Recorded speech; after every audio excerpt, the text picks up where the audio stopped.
Malayalam audio books Telegram ചാനലിലേക്ക് ഏവർക്കും ഹൃദ്യമായ സ്വാഗതം. കൂടുതൽ ഓഡിയോ ബുക്കുകൾക്കായി ദയവായി ചാനൽ സബ്സ്ക്രൈബ് ചെയ്യാൻ മറക്കരുത്. ആസ്വാദന നിലവാരം മെച്ചപ്പെടുത്താൻ ഹെഡ്ഫോൺ ഉപയോഗിക്കുക. കാണാതായ കുട്ടി. ബേക്കർ സ്ട്രീറ്റിലെ ഞങ്ങളുടെ കൊച്ചുമുറിയിൽ നാടകീയമായ ചില വരവും പോക്കും ഉണ്ടായിട്ടുണ്ട്.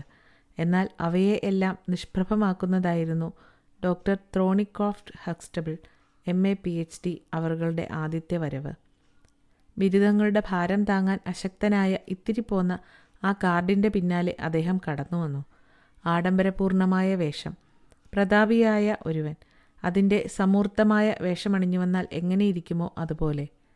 പിറകിൽ തെല്ല് ശബ്ദത്തോടെ വാതിലടഞ്ഞ അടുത്ത നിമിഷം അയാൾ അവശനായി മുമ്പിലുള്ള മേശയ്ക്കെതിരെ അടിപതറി വീഴുകയാണുണ്ടായത്. പ്രതാപിയായ ആ രൂപം ബോധരഹിതനായി ഞങ്ങൾക്ക് മുമ്പിൽ നിലത്ത് കിടന്നു. അത്ഭുതസ്തബ്ധരായി ഏതാനും നേരത്തേക്ക് ഞങ്ങൾ അങ്ങനെ തന്നെ നിന്നുപോയി. ജീവിത മഹാസമുദ്രത്തിൻ്റെ വിദൂരമായ ഏതോ മേഖലയിൽ പൊടുന്നനെയുണ്ടായ പ്രചണ്ഡമാരുതനാണ് അയാളെ അടിതെറ്റി വീഴ്ത്തിയതെന്ന് വ്യക്തം. അയാളുടെ തലയ്ക്കടിയിൽ വയ്ക്കാൻ ഹോംസ് ഒരു കുഷനുമായി വന്നു. ഞാൻ അയാളുടെ ചുണ്ടിലേക്ക് അല്പം ബ്രാൻഡി പകർന്നുകൊടുത്തു. കനത്തു വിളറിയ ആ മുഖത്ത് വ്യാകുലതയുടെ രേഖകൾ വ്യക്തമായി കാണാമായിരുന്നു. കലങ്ങിയ കണ്ണുകൾ, വിതുമ്പുന്ന ചുണ്ടുകൾ, മുഖത്ത് ശ്മശ്രുക്കൾ വളർന്നു നിൽക്കുന്നു. ഒരു ദീർഘയാത്ര കഴിഞ്ഞു വരുന്നതിൻ്റെ സൂചന നൽകുന്നുണ്ട് വസ്ത്രങ്ങൾ. രൂപഭംഗിയുള്ള ശിരസിൽ തലമുടി ചിതറിക്കിടക്കുന്നു. അസഹനീയമായ വിഹ്വലത ആ മുഖത്ത് തെളിഞ്ഞു കാണാം. ശരീരക്ഷീണം മാത്രം, വിശപ്പും തളർച്ചയും പരിക്ഷീണവും ദുർബലവുമായ ആ നാഡീസ്പന്ദനത്തിൽ ജീവൻ്റെ അരുവിയുടെ പ്രവാഹം ശ്രദ്ധിച്ചുകൊണ്ട് ഞാൻ പറഞ്ഞു. നോർത്ത് ഇംഗ്ലണ്ടിൽ നിന്നുള്ള റിട്ടേൺ ടിക്കറ്റ് അയാളുടെ പോക്കറ്റിൽ നിന്നും ഒരു ടിക്കറ്റ് കണ്ടെടുത്തുകൊണ്ട് ഹോംസ് പറഞ്ഞു. മണി ഇനിയും 12 ആയിട്ടില്ല. ഇയാൾ വളരെ നേരത്തെ യാത്ര തിരിച്ചിട്ടുണ്ടാവണം. ചുളിവുകൾ വീണ അയാളുടെ കൺപോളകൾ വിറയ്ക്കാൻ തുടങ്ങി. ചാരനിറമാർന്ന ആ കണ്ണുകളിൽ സ്ഫുരിക്കുന്ന നിശൂന്യമായ നോട്ടം. അടുത്ത ക്ഷണം അയാൾ പതുക്കെ എഴുന്നേറ്റു. ലജ്ജയാൽ അയാളുടെ മുഖം വീണ്ടും മഞ്ഞ നിറമായി. എൻ്റെ ഈ ദൗർബല്യം അങ്ങ് മാപ്പാക്കണം മിസ്റ്റർ ഹോംസ്. ഞാനാണെങ്കിൽ ആകെ അവശനാണ്. കുടിക്കാൻ അല്പം പാലും ഒരു ബിസ്ക്കറ്റും കിട്ടിയാൽ നന്നായിരുന്നു. പറയാനുള്ള കാര്യം അങ്ങയെ നേരിട്ട് കണ്ടു പറഞ്ഞ് അങ്ങയെയും കൂട്ടിക്കൊണ്ടു പോകാനാണ് ഞാൻ വന്നത്. കമ്പിയടിച്ചാൽ കാര്യത്തിൻ്റെ ഗൗരവം അങ്ങയ്ക്ക് പൂർണ്ണമായി മനസ്സിലായില്ലെങ്കിലോ എന്നും കരുതി.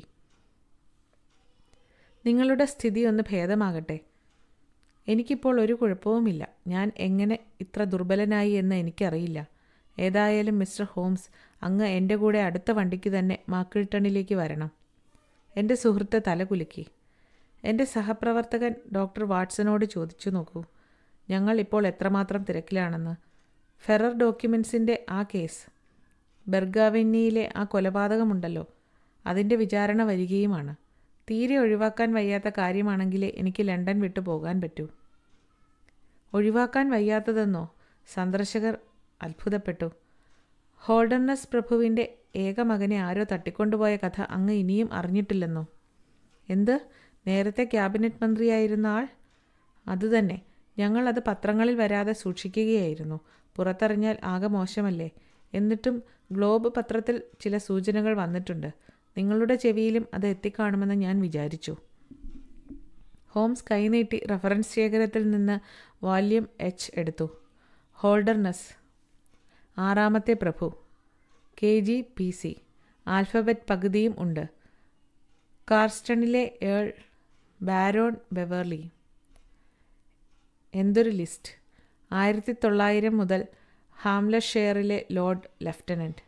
1888 സർ ചാൾസ് ആപ്പിൾഡോറിൻ്റെ മകൾ ഈഡിത്തിനെ വിവാഹം ചെയ്തു. ഒരേയൊരു മകൻ സാൾട്ടെയർ പ്രഭു, 400,000 ഏക്കർ ഭൂമിയുടെ ഉടമ.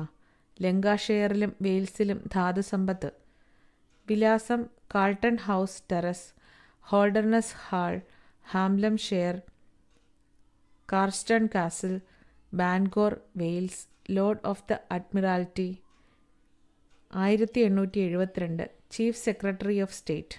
കൊള്ളാം, ശരിക്കും ഉന്നതസ്ഥാനീയനായ ആൾ തന്നെ. പദവിയിൽ മാത്രമല്ല, സമ്പത്തിലും അങ്ങനെ തന്നെ. കേട്ടോ മിസ്റ്റർ ഹോംസ്, ഇത്തരം കാര്യങ്ങളിൽ താങ്കൾ വളരെ സൂക്ഷ്മതയോടെ പ്രവർത്തിക്കുമെന്നും ജോലി ചെയ്യുന്നതിലാണ് താങ്കൾ ആഹ്ലാദം കണ്ടെത്തുന്നതെന്നും ഞാൻ അറിഞ്ഞിട്ടുണ്ട്. എന്നാലും ഒരു കാര്യം പറഞ്ഞോട്ടെ, പ്രഭു ഇപ്പോഴേ വൻ സംഖ്യകൾ ഇനാമായി പ്രഖ്യാപിച്ചു കഴിഞ്ഞു. അദ്ദേഹത്തിൻ്റെ പുത്രൻ എവിടെയുണ്ടെന്ന് അറിയുന്നവർക്ക് 5000 പൗണ്ട്. അവനെ തട്ടിയെടുത്തത് ആരെന്ന് അറിയുന്നവർക്ക് 1000 പൗണ്ട്. ഉദാരമായ വാഗ്ദാനം തന്നെ, ഹോംസ് പറഞ്ഞു. വാട്സൺ, നമുക്ക് ഏതായാലും ഡോക്ടർ ഹക്സ്റ്റബിളുമൊത്ത് അവിടം വരെ ഒന്ന് പോകാം. ഇനി ഡോക്ടർ ഹക്സ്റ്റബിൾ, ആ പാല് കുടിച്ചതിന് ശേഷം സംഭവം ഒന്ന് വിവരിക്കുക. എന്ന്, എപ്പോൾ, എവിടെ വെച്ച് ഇത് സംഭവിച്ചു? മാക്കിൾട്ടണിലെ പ്രയറി സ്കൂൾ മേധാവിയായ ഡോക്ടർ ത്രോണിക്രാഫ്റ്റ് ഹക്സ്റ്റബിളിന് ഇതിലെന്തു കാര്യം? പിന്നെ സംഭവം നടന്ന് 3 ദിവസത്തിന് ശേഷം നിങ്ങളുടെ മുഖത്തെ കുറ്റിരോമങ്ങൾ തീയതി വിളിച്ചു പറയുന്നുണ്ട്. നിങ്ങൾ എൻ്റെ എളിയ സേവനം തിരക്കി വന്നതിൻ്റെ കാരണം ഒക്കെ വിശദമായി പറയണം. സന്ദർശകൻ പാലും ബിസ്ക്കറ്റും കഴിച്ചു. അപ്പോഴേക്കും പൊയ്പോയ പ്രസന്നത അയാൾ വീണ്ടെടുത്തിരുന്നു. കണ്ണുകൾ തിളങ്ങി. കവിളുകളിൽ ഒരു തുടുപ്പ് അനുഭവപ്പെട്ടു. ഒരു ലാഘവം കൈവന്നതുപോലെ അയാൾ വാചാലനായി.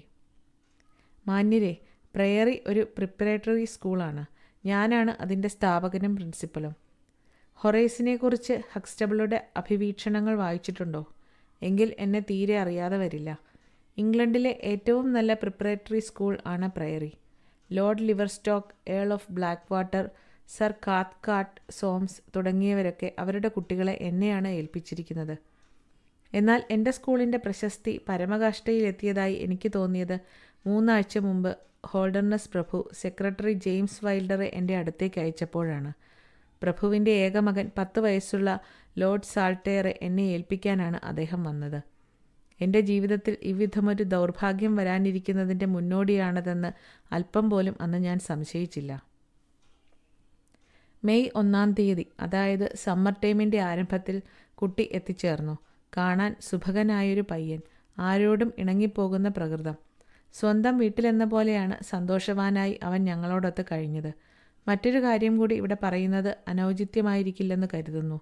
ഇത്തരം ഒരു കേസിൽ എല്ലാം തുറന്നു പറയുന്നതാണല്ലോ നല്ലത്. ഈ കുട്ടി വീട്ടിൽ അത്ര സന്തോഷവാനായിരുന്നില്ല. നമ്മുടെ പ്രഭുവിൻ്റെ ദാമ്പത്യ ജീവിതത്തിലെ അലോസരങ്ങൾ പരസ്യമായ രഹസ്യമാണ്. പുള്ളിക്കാരൻ ഭാര്യയുമായി എന്നും ഉരസലിലായിരുന്നു. അവസാനം പരസ്പര സമ്മതത്തോടെ തന്നെ അവർ വേർപിരിഞ്ഞു. പൃഥ്വി ഫ്രാൻസിൻ്റെ തെക്കുഭാഗത്തേക്ക് എവിടെയോ മാറി താമസിക്കുകയും ചെയ്തു. എന്നാൽ പയ്യന് താൽപ്പര്യം മുഴുവൻ അമ്മയിലായിരുന്നു. അമ്മ പോയതോടെ അവന് ആകെ മന്ദതയായി. അതുകൊണ്ടുകൂടിയാണ് പ്രഭു അവനെ എൻ്റെ സ്കൂളിലേക്ക് അയച്ചത്. 1-2 ആഴ്ചയ്ക്കുള്ളിൽ അവൻ ഞങ്ങളുമായി നല്ലതുപോലെ ഇണങ്ങിച്ചേർന്നു. തീർത്തും ഉല്ലാസവാനായിരുന്നു അവൻ. അവനെ ഏറ്റവും ഒടുവിലായി ഞങ്ങൾ കാണുന്നത് മെയ് 13 രാത്രി, അതായത് കഴിഞ്ഞ തിങ്കളാഴ്ചയാണ്. 2-ാമത്തെ നിലയിലാണ് അവൻ്റെ മുറി. അതിനകത്തേക്ക് കയറേണ്ടത് മറ്റൊരു വലിയ മുറിയിലൂടെയാണ്. അവിടെയാണെങ്കിൽ വേറെ 2 കുട്ടികൾ കിടന്നുറങ്ങുന്നുമുണ്ടായിരുന്നു. ആ കുട്ടികൾ എന്തെങ്കിലും ശബ്ദം കേട്ടതായോ എന്തെങ്കിലും കണ്ടതായോ പറയുന്നില്ല. അപ്പോൾ സാൾട്ടെയർ അതിലെയല്ല പുറത്തു കിടന്നത് എന്നല്ലേ വിചാരിക്കാൻ. അവൻ്റെ മുറിയുടെ ജനാല തുറന്നു കിടക്കുകയായിരുന്നു. നല്ല ബലമുള്ള ഒരുതരം വള്ളിച്ചെടി താഴേക്ക് പടർന്നു കിടക്കുന്നുണ്ട്. താഴെ കാൽപ്പാടുകളൊന്നും കണ്ടില്ലെങ്കിലും വേറൊരാൾ അറിയാതെ പുറത്തു പോകാൻ ഇതല്ലാതെ വേറെ മാർഗമില്ല. ചൊവ്വാഴ്ച രാവിലെ 7 മണിക്കാണ് സാൾട്ടയറുടെ അസാന്നിധ്യം ശ്രദ്ധിക്കപ്പെട്ടത്. കിടക്കയിൽ രാത്രി ഉറങ്ങിയ ലക്ഷണമുണ്ട്. സ്കൂളിലെ പതിവ് വേഷമായ കറുത്ത ഈറ്റൺ ജാക്കറ്റും കടുംചാര ട്രൗസറും ധരിച്ചാണ് അവൻ പുറപ്പെട്ടു പോയിട്ടുള്ളത്. ആരെങ്കിലും അകത്ത് കയറിയതായി ലക്ഷണമില്ല. കരച്ചിലോ ബഹളമോ ഉണ്ടായതായും കരുതാൻ വയ്യ. അങ്ങനെ എന്തെങ്കിലും ഉണ്ടായെങ്കിൽ അകത്തെ മുറിയിൽ കിടന്നിരുന്ന കുട്ടികളിൽ മുതിർന്നയാൾ കോണ്ടർ അത് കേൾക്കുമായിരുന്നു. അത്ര ഗാഠമായി ഉറങ്ങുന്ന പ്രകൃതമല്ല അവൻ്റേത്. സാൾട്ടയറുടെ തിരോധാനം അറിഞ്ഞയുടനെ ഞാൻ സ്ഥാപനത്തിലുള്ള എല്ലാവരുടെയും ഹാജരെടുത്തു. കുട്ടികൾ, അധ്യാപകർ, മറ്റു ജോലിക്കാർ. അപ്പോഴാണ് സാൾട്ടയർ ഒറ്റയ്ക്കല്ല പലായനം ചെയ്തിരിക്കുന്നതെന്ന് മനസ്സിലായത്.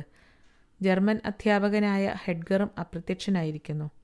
2-ാമത്തെ നിലയിൽ കെട്ടിടത്തിൻ്റെ അങ്ങേയറ്റത്ത് സാൾട്ടയറുടെ മുറിയുടെ അതേ നിലയിൽ തന്നെയാണ് ഹെഡ്ഗറുടെയും മുറി.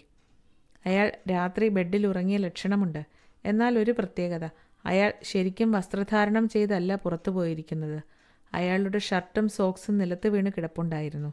അയാൾ വള്ളിയിൽ തൂങ്ങിയാണ് താഴെ ഇറങ്ങിയിരിക്കുന്നത്. പുറത്തളത്തിൽ പതിഞ്ഞു കിടക്കുന്ന കാൽപ്പാടുകൾ വ്യക്തമാണ്. അയാളുടെ സൈക്കിൾ പുറത്തുള്ള ഷെഡിലാണ് സൂക്ഷിച്ചിരുന്നത്. അതും കാണാനില്ല. കഴിഞ്ഞ 2 വർഷമായി അയാൾ എന്നോടൊപ്പമുണ്ട്. ഏറ്റവും നല്ല സാക്ഷ്യപത്രങ്ങളുമായാണ് അയാൾ വന്നത്. സ്വതേ ഒരു മൗനി. അധ്യാപകരുടെ ഇടയിലോ വിദ്യാർത്ഥികളുടെ ഇടയിലോ അയാൾ അത്ര പോപ്പുലർ ആയിരുന്നില്ല. ഏതായാലും രണ്ടുപേരെയും ഇപ്പോൾ കാണാനില്ല. ചൊവ്വാഴ്ച ഞങ്ങൾക്കുണ്ടായിരുന്ന അത്രയും വിവരം മാത്രമേ ഇപ്പോൾ വ്യാഴാഴ്ചയായിട്ടും ഇക്കാര്യത്തിലുള്ളൂ. ഹോൾഡർനെസ് ഹാളിൽ ഞങ്ങൾ അപ്പോൾ തന്നെ അന്വേഷണം നടത്തി. കുറച്ചു മൈലുകളുടെ അകലമേയുള്ളൂ പ്രഭുമന്ദിരവും ഞങ്ങളുടെ സ്കൂളുമായി. വീട് വിട്ടുപോകുന്നതിലുള്ള മനപ്രയാസം നിമിത്തം പിതാവിൻ്റെ അടുത്തേക്ക് ഓടിപ്പോയതാണോ എന്നായിരുന്നു ഞങ്ങളുടെ സംശയം. എന്നാൽ അവൻ അവിടെ എത്തിയിട്ടില്ല. പ്രഭു ആകെ പരിഭ്രാന്തനായി. എന്തിന് അത് പറയുന്നു? എൻ്റെ നിലയെന്തെന്ന് നിങ്ങളിപ്പോൾ കണ്ടതല്ലേ. മനസ്സംഘർഷവും ഉത്തരവാദിത്ത ബോധവും എന്നെ ഈ പാകത്തിലാക്കി. മിസ്റ്റർ ഹോംസ്, അങ്ങയുടെ മുഴുവൻ കഴിവും ഉപയോഗിച്ച് ഇക്കാര്യത്തിൽ വേണ്ടത് ചെയ്യുക. ഇതിനേക്കാൾ നല്ല ഒരു കേസ് താങ്കളുടെ ജീവിതത്തിൽ കിട്ടില്ല. അസ്വസ്ഥചിത്തനായ ആ അധ്യാപകന്റെ പരിദേവനങ്ങൾ ഷെർലക് ഹോംസ് അങ്ങേയറ്റം ശ്രദ്ധയോടെ കേട്ടിരുന്നു. ഈ പ്രശ്നത്തിൽ അദ്ദേഹത്തിൻ്റെ ശ്രദ്ധ കേന്ദ്രീകരിക്കുന്നതിന് കൂടുതലായി യാതൊരു അഭ്യർത്ഥനയും ആവശ്യമില്ലെന്ന് വിളിച്ചോതുന്നവയായിരുന്നു വിരിയുകയും ചുളിയുകയും ചെയ്യുന്ന ആ പുരികങ്ങളും രേഖകൾ വീഴുന്ന നെറ്റിത്തടവും. സങ്കീർണവും അസാധാരണവുമായതെന്തോ അതിനെ തേടുന്ന ഹോംസിൻ്റെ മനസ്സിനെ ആകർഷിക്കാൻ പര്യാപ്തമായിരുന്നു. ആ അധ്യാപകൻ നിരത്തിവെച്ച വിവരങ്ങൾ. പോക്കറ്റിൽ നിന്ന് നോട്ട്ബുക്ക് വലിച്ചെടുത്ത് ചില വിവരങ്ങൾ അദ്ദേഹം കുറിച്ചുവെച്ചു. സംഭവം നടന്നയുടൻ എന്നെ വിവരമറിയിക്കാഞ്ഞത് വലിയ ഉദാസീനതയായിപ്പോയി, ഹോംസ് പരുഷമായി പറഞ്ഞു. വലിയൊരു പരാധീനതയോടെയാണ് ഇപ്പോൾ ഞാൻ അന്വേഷണം ആരംഭിക്കുന്നത്. വിദഗ്ധനായ ഒരു നിരീക്ഷകന് ആ വള്ളിച്ചെടിയും പുറത്തളവും യാതൊരു വിവരവും നൽകില്ല എന്ന് കരുതുന്നുണ്ടോ? അതിന് കുറ്റക്കാരൻ ഞാനല്ല മിസ്റ്റർ ഹോംസ്. നാട്ടിൽ ഇതൊരു സംസാരമാകരുതെന്ന് അദ്ദേഹത്തിന് നിർബന്ധമുണ്ടായിരുന്നു. കുടുംബത്തിലെ അസ്വസ്ഥതകൾ പുറത്തറിയുമെന്നായിരുന്നു അദ്ദേഹത്തിൻ്റെ ഭയം. അത്തരം കാര്യങ്ങളിൽ അദ്ദേഹത്തിന് വലിയ ഭയമാണ്. എന്നാലും ഔദ്യോഗികമായ അന്വേഷണം നടക്കുന്നില്ലേ? ശരി തന്നെ, അതാകട്ടെ അങ്ങേയറ്റം നിരാശാജനകവുമാണ്. വെളുപ്പിനുള്ള ട്രെയിനിൽ അടുത്തുള്ള ഒരു സ്റ്റേഷനിൽ വെച്ച് ഒരു യുവാവിനെയും ബാലനെയും ആരോ കണ്ടുവത്രേ. ഇന്നലെ രാത്രി അവരെ ലിവർപൂളിൽ കണ്ടെത്തിയെന്നും അവർ നാം അന്വേഷിക്കുന്ന ആളുകളല്ലെന്നും വിവരം കിട്ടി. എൻ്റെ വേദനയും നൈരാശ്യവും എനിക്ക് മാത്രമേ അറിയൂ. രാത്രി എനിക്ക് ഉറങ്ങാൻ കഴിഞ്ഞില്ല. അതിരാവിലെ തന്നെ കിട്ടിയ വണ്ടിക്ക് ഞാൻ ഇങ്ങോട്ട് പോന്നു. തെറ്റായ ഈ സൂചനയുടെ പിന്നാലെ പോയപ്പോൾ അന്വേഷണം മന്ദഗതിയിലായിട്ടുണ്ടാവും. അന്വേഷണം പൂർണ്ണമായും നിലച്ചു. അങ്ങനെ 3 ദിവസം പാഴാക്കി. ഏറ്റവും പരിതാപകരമായ രീതിയിലാണ് ഈ സംഗതി കൈകാര്യം ചെയ്തിരിക്കുന്നത്.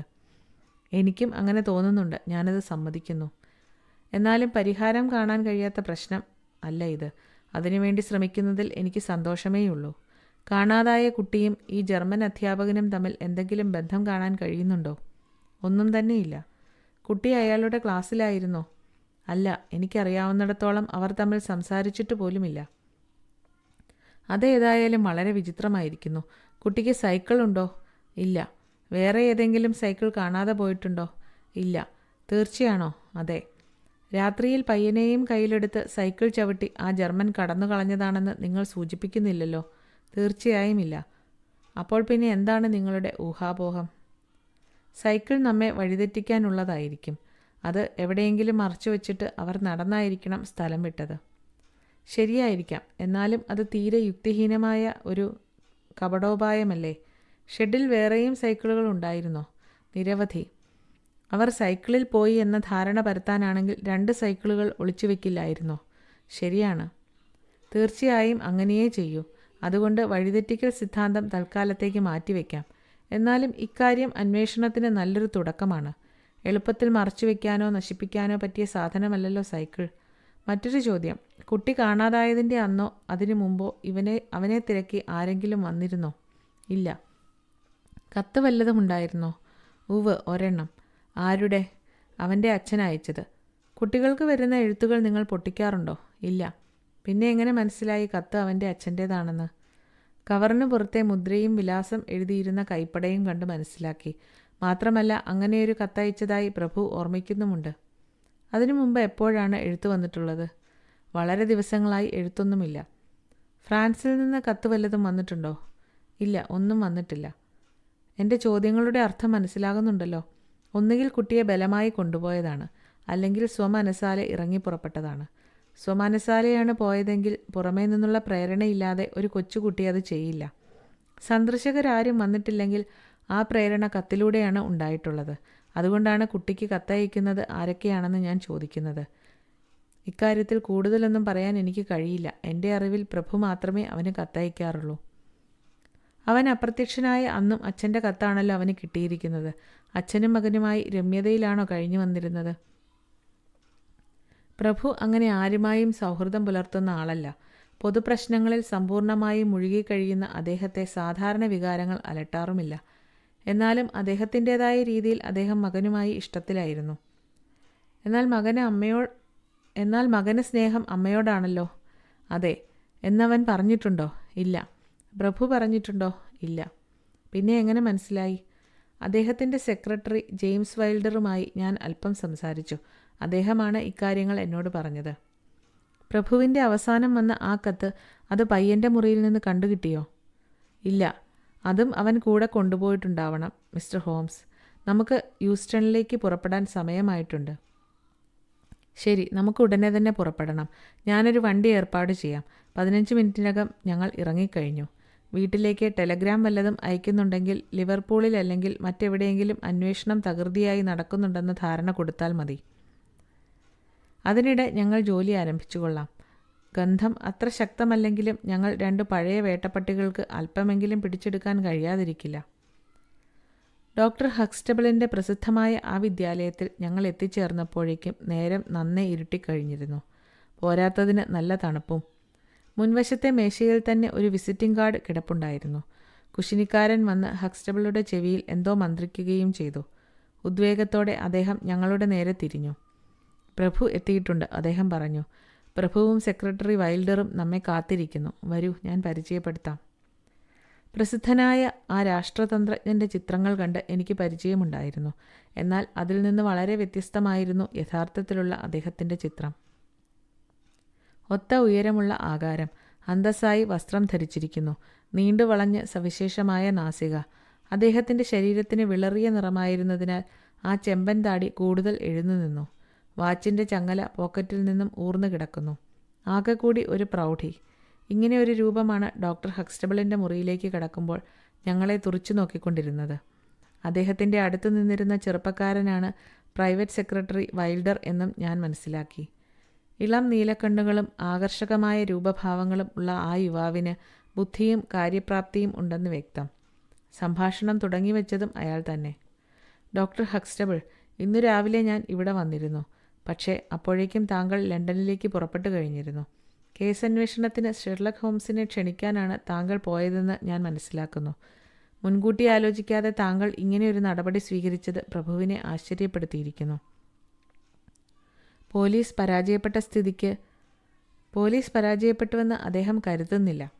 പക്ഷേ വാസ്തവം അതല്ലേ മിസ്റ്റർ വൈൽഡർ? ഇക്കാര്യം പൊതുജനശ്രദ്ധയിൽപ്പെടരുതെന്ന് അദ്ദേഹത്തിന് നിർബന്ധമുള്ള കാര്യം അറിയില്ലേ ഡോക്ടർ ഹക്സ്റ്റബിൾ? കഴിയുന്നത്ര രഹസ്യമായി ഇക്കാര്യം സൂക്ഷിക്കാനാണ് ആഗ്രഹിക്കുന്നത്. അങ്ങനെയെങ്കിൽ അത് എളുപ്പം പരിഹരിക്കാവുന്നതേയുള്ളൂ. ഭർസനം കേട്ട ഡോക്ടർ പറഞ്ഞു. രാവിലെയുള്ള വണ്ടിക്ക് തന്നെ മിസ്റ്റർ ഷെർലക് ഹോംസ് ലണ്ടനിലേക്ക് മടങ്ങിക്കൊള്ളും. ഇല്ല ഡോക്ടർ, ഇല്ല, സൗമ്യമായ ശബ്ദത്തിൽ ഹോംസ് പറഞ്ഞു. ഈ വടക്കൻ കാറ്റ് വളരെ ആരോഗ്യകരമാണ്. ഏതായാലും ഇവിടം വരെ വന്ന സ്ഥിതിക്ക് കുറച്ച് ദിവസം ഇവിടെ ചെലവഴിച്ചിട്ടേ ഞാൻ പോകുന്നുള്ളൂ. താങ്കളുടെ കൂടെ താമസിക്കാമെങ്കിൽ അങ്ങനെയാവാം. അല്ലെങ്കിൽ ഞാൻ സത്രത്തിൽ താമസിച്ചുകൊള്ളാം. ഡോക്ടർ ആകെ ആശയക്കുഴപ്പത്തിലായി. എന്താണ് പറയേണ്ടതെന്നറിയാതെ അദ്ദേഹം കുഴങ്ങുമ്പോൾ ചുവന്ന താടിക്കാരൻ പ്രഭുവിൻ്റെ കനത്ത ശബ്ദം മുഴങ്ങി. ഡോക്ടർ ഹക്സ്റ്റബിൾ, മിസ്റ്റർ വൈൽഡർ പറഞ്ഞതിനോട് ഞാൻ പൂർണ്ണമായും യോജിക്കുന്നു. ഈ തീരുമാനമെടുക്കുന്നതിന് മുമ്പ് താങ്കൾക്ക് എന്നോട് ആലോചിക്കാമായിരുന്നു. ഇപ്പോൾ ഏതായാലും മിസ്റ്റർ ഹോംസ് ഇവിടെ എത്തിക്കഴിഞ്ഞ സ്ഥിതിക്ക് അദ്ദേഹത്തിൻ്റെ സേവനം നമ്മൾ പ്രയോജനപ്പെടുത്താതിരിക്കുന്നത് ശരിയല്ല. സത്രത്തിൽ തങ്ങുന്നതിനേക്കാൾ നല്ലത് മിസ്റ്റർ ഹോംസ് താങ്കൾ എന്നോടൊത്ത് ഹോൾഡർനെസ് ഹാളിലേക്ക് വരുന്നതായിരിക്കും. അങ്ങേക്ക് നന്ദി. എന്നാലും അന്വേഷണം ഫലപ്രദമാകുന്നതിന് ഞാൻ സംഭവസ്ഥലത്ത് തന്നെ ഉണ്ടായിരിക്കുന്നതാണ് നല്ലതെന്ന് തോന്നുന്നു. താങ്കളുടെ ഇഷ്ടം പോലെ. എനിക്കോ മിസ്റ്റർ വൈൽഡർക്കോ അറിയാവുന്ന ഏത് വിവരവും താങ്കൾക്ക് പ്രയോജനപ്പെടുത്താവുന്നതാണ്. ഞാൻ ഹോൾഡർനെസ്സിലെത്തി അങ്ങയോട് വിശദമായി സംസാരിച്ചു കൊള്ളാം. അതിനു മുമ്പായി ഇപ്പോൾ ഒരു ചോദ്യം മാത്രം. അങ്ങയുടെ മകൻ്റെ തിരോധാനത്തെക്കുറിച്ച് അങ്ങയ്ക്ക് എന്തെങ്കിലും വിശദീകരണം നൽകാനുണ്ടോ? ഒന്നുമില്ല, എനിക്ക് യാതൊരു ഊഹങ്ങളുമില്ല. അങ്ങയ്ക്ക് മനോവേദനയുളവാക്കുമെങ്കിൽ പോലും ഒന്നുകൂടി ചോദിച്ചു കൊള്ളട്ടെ. ഇക്കാര്യത്തിൽ പ്രഭുയ്ക്ക് എന്തെങ്കിലും പങ്കുള്ളതായി അങ്ങ് സംശയിക്കുന്നുണ്ടോ? അല്പനേരത്തെ സന്ദേഹത്തിന് ശേഷം അദ്ദേഹം പറഞ്ഞു, ഇല്ല. എങ്കിൽ പിന്നെ സംശയിക്കാവുന്ന ഒരു കാര്യമുണ്ട്. കുട്ടിയെ തട്ടിക്കൊണ്ടുപോയി അങ്ങയിൽ നിന്ന് പണം ഈടാക്കുക. അങ്ങനെ എന്തെങ്കിലും സൂചന ലഭിച്ചിട്ടുണ്ടോ? ഇല്ല. ഒരു ചോദ്യം കൂടി. കുട്ടി അപ്രത്യക്ഷനായ അന്ന് അങ്ങ് അവനൊരു കത്തെഴുതിയതായി ഞാൻ അറിഞ്ഞു. ഇല്ല, അതിൻ്റെ തലേ ദിവസമാണ് ഞാൻ എഴുതിയത്. അതെ, പക്ഷേ സംഭവം നടന്ന ദിവസമാണ് അവന് കത്ത് കിട്ടിയത്. അതെ. അവനെ അസ്വസ്ഥനാക്കുന്നതോ ഇത്തരം ഒരു കാര്യം ചെയ്യാൻ പ്രേരിപ്പിക്കുന്നതോ ആയ എന്തെങ്കിലും കത്തിലുണ്ടായിരുന്നോ? തീർച്ചയായും ഇല്ല. കത്ത് തപാലിലിട്ടത് അങ്ങ് തന്നെയായിരുന്നോ? പ്രഭുവിന് ഉത്തരം നൽകാൻ അവസരം കൊടുക്കാതെ പ്രകടമായ കോപത്തോടെ സെക്രട്ടറി ഇടയ്ക്കു കയറി പറഞ്ഞു. എഴുതുന്ന കത്തുകളെല്ലാം സ്വയം തപാലിലിടുന്ന സ്വഭാവം അദ്ദേഹത്തിനില്ല. മറ്റു കത്തുകളുടെ കൂട്ടത്തിൽ ഇതും പോസ്റ്റ് ബാഗിൽ ഇട്ടത് ഞാനാണ്. ഈ കത്തും അക്കൂട്ടത്തിലുണ്ടായിരുന്നു എന്ന് താങ്കൾക്ക് ഉറപ്പുണ്ടോ? ഉവ്, ഞാനത് പ്രത്യേകം കണ്ടതാണ്. അന്നേ ദിവസം പ്രഭു എത്ര കത്തെഴുതി കാണും? 20ഓ 30ഓ. ധാരാളം കത്തുകൾ ഞാൻ എഴുതാറുണ്ട്. ഇവിടെ അതിൻ്റെ സാങ്കത്യം എനിക്ക് മനസ്സിലാകുന്നില്ല. തീരെ സാങ്കത്യം ഇല്ലാതില്ല, ഹോംസ് പറഞ്ഞു. പ്രഭു തുടർന്നു. അന്വേഷണം ദക്ഷിണ ഫ്രാൻസിലേക്ക് വ്യാപിപ്പിക്കാനാണ് ഞാൻ പോലീസിനെ ഉപദേശിച്ചിരിക്കുന്നത്. പ്രഭു ഇത്തരം ഒരു ദുഷ്കൃത്യത്തിന് കൂട്ടുനിൽക്കുമെന്ന് ഞാൻ ആരോപിക്കുന്നില്ല. എന്നാൽ തലതിരിവിന് കുട്ടി അങ്ങോട്ടേക്ക് പുറപ്പെട്ടു കൂടുന്നില്ല. സഹായിക്കാൻ ആ ജർമ്മനും കൂടെയുണ്ടല്ലോ. ഇനി ഡോക്ടർ ഹക്സ്റ്റബിൾ, നമുക്ക് പിരിയാൻ സമയമായി. ഹോംസിന് പിന്നെയും എന്തൊക്കെയോ ചോദിക്കണമെന്നുണ്ടായിരുന്നു. എന്നാൽ പ്രഭു ആകട്ടെ സംഭാഷണം പൊടുന്നനെ അവസാനിപ്പിക്കുകയാണുണ്ടായത്. അപരിചിതനായ ഒരാളുമായി കുടുംബരഹസ്യങ്ങൾ ചർച്ച ചെയ്യുന്നതിൽ അദ്ദേഹത്തിന് ബുദ്ധിമുട്ടുള്ളതായി തോന്നി. ഹോംസിൻ്റെ ചോദ്യങ്ങൾ ഓരോന്നും ആ ഇരുണ്ട ജീവിത രഹസ്യങ്ങളുടെ നിഗൂഢതകളിലേക്ക് അടിക്കുന്ന ടോർച്ച് ലൈറ്റുകൾ പോലെ അദ്ദേഹത്തിന് തോന്നിക്കാണണം. പ്രഭുവും പിന്നാലെ സെക്രട്ടറിയും സ്ഥലം വിട്ടതോടെ ഹോംസ് ജോലി ആരംഭിച്ചു. ബാലൻ ഉപയോഗിച്ചിരുന്ന മുറി സസൂക്ഷ്മം പരിശോധിച്ചതിൽ നിന്ന് ഒരു കാര്യം വ്യക്തമായി. ജനലിലൂടെയല്ലാതെ പുറത്തേക്ക് കടക്കാൻ മറ്റു മാർഗമില്ല. ജർമ്മൻ അധ്യാപകൻ്റെ മുറി പരിശോധിച്ചതിൽ നിന്ന് കൂടുതലായൊന്നും വ്യക്തമായില്ല. അയാൾ തൂങ്ങിയിറങ്ങിയപ്പോൾ ഒടിഞ്ഞു വീണ വള്ളിച്ചെടിയുടെ ശിഖരവും താഴെ പതിഞ്ഞു കിടന്ന കാൽപ്പാടുകളും ശരറാന്തലിൻ്റെ വെളിച്ചത്തിൽ ഞങ്ങൾ കണ്ടു. പച്ചപ്പുല്ലിൽ കാണുന്ന ആ അടയാളം മാത്രമായിരുന്നു അവരുടെ അവിശ്വസനീയമായ നിശാപ്രയാണത്തിൻ്റെ അവശേഷിക്കുന്ന തെളിവ്. ഏകനായി പുറത്തേക്കിറങ്ങിയ ഷെർലക് ഹോംസ് തിരിച്ചെത്താൻ വളരെ വൈകി. വന്നപ്പോഴേക്കും മണി ഏതാണ്ട് 11 കഴിഞ്ഞിരുന്നു. ആ യാത്രക്കിടയിൽ സംഭവസ്ഥലം ഉൾപ്പെടുന്ന ആ പ്രദേശങ്ങളുടെ വിവരണങ്ങൾ എല്ലാം ഉൾക്കൊള്ളുന്ന ഒരു ഭൂപടവും അദ്ദേഹം സമ്പാദിച്ചിരുന്നു. അത് കട്ടിലിൽ വിടർത്തിയിട്ടതിനു ശേഷം വിളക്ക് തെളിച്ചു വെച്ചു.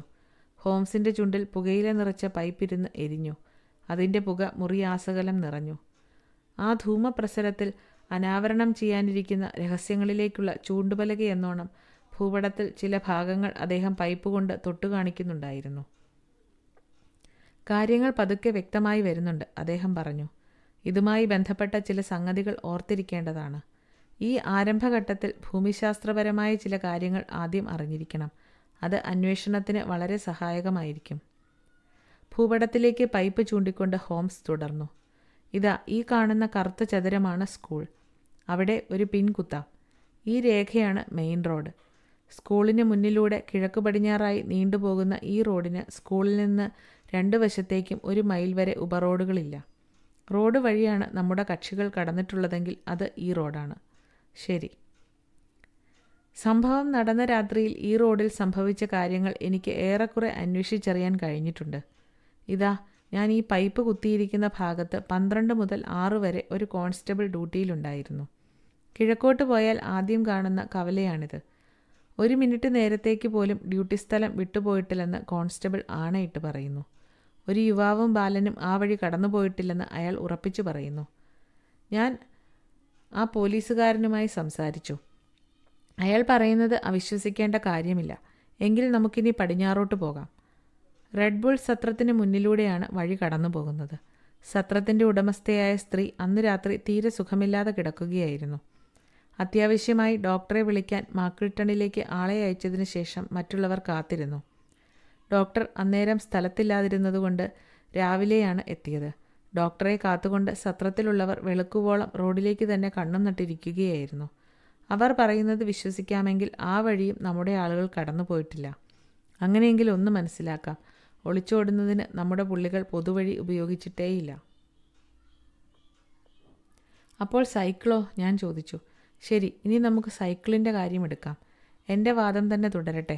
നമ്മുടെ ആളുകൾ റോഡിലൂടെ അല്ല കടന്നു കളഞ്ഞതെങ്കിൽ പിന്നെ സ്കൂളിൻ്റെ തെക്കും വടക്കുമുള്ള മാർഗങ്ങളെയുള്ളൂ രക്ഷപ്പെടാൻ. അത് തീർച്ചയായ കാര്യമാണ്. നമുക്ക് രണ്ടും പരിശോധിച്ച് നോക്കാം. തെക്ക് ഭാഗത്ത് വയലുകളാണ്, ചെറിയ ചെറിയ കൃഷിയിടങ്ങൾ. മിക്കതിനും കുറുകയും നെടുകയും കയ്യാലകളും കൽമതിലുകളുമുണ്ട്.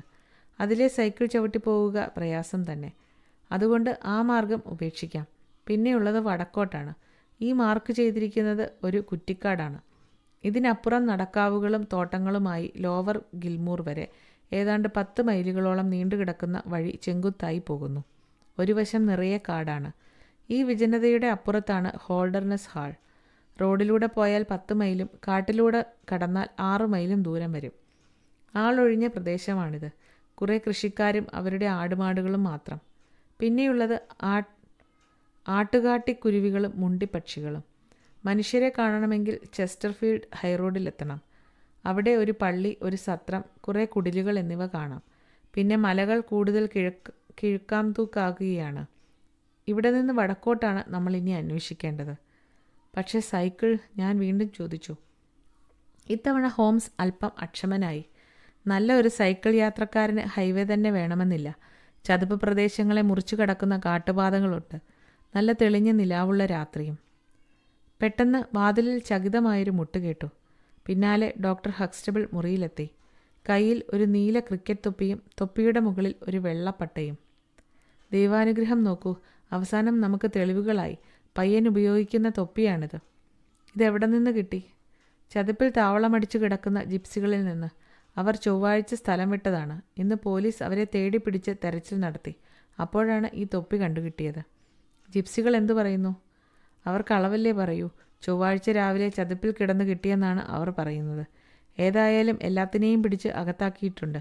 ഒന്നുകിൽ നിയമത്തെ പേടിച്ച്, അല്ലെങ്കിൽ പ്രഭുവിൻ്റെ പണം മോഹിച്ച് അവർ സത്യം പറയാതിരിക്കില്ല.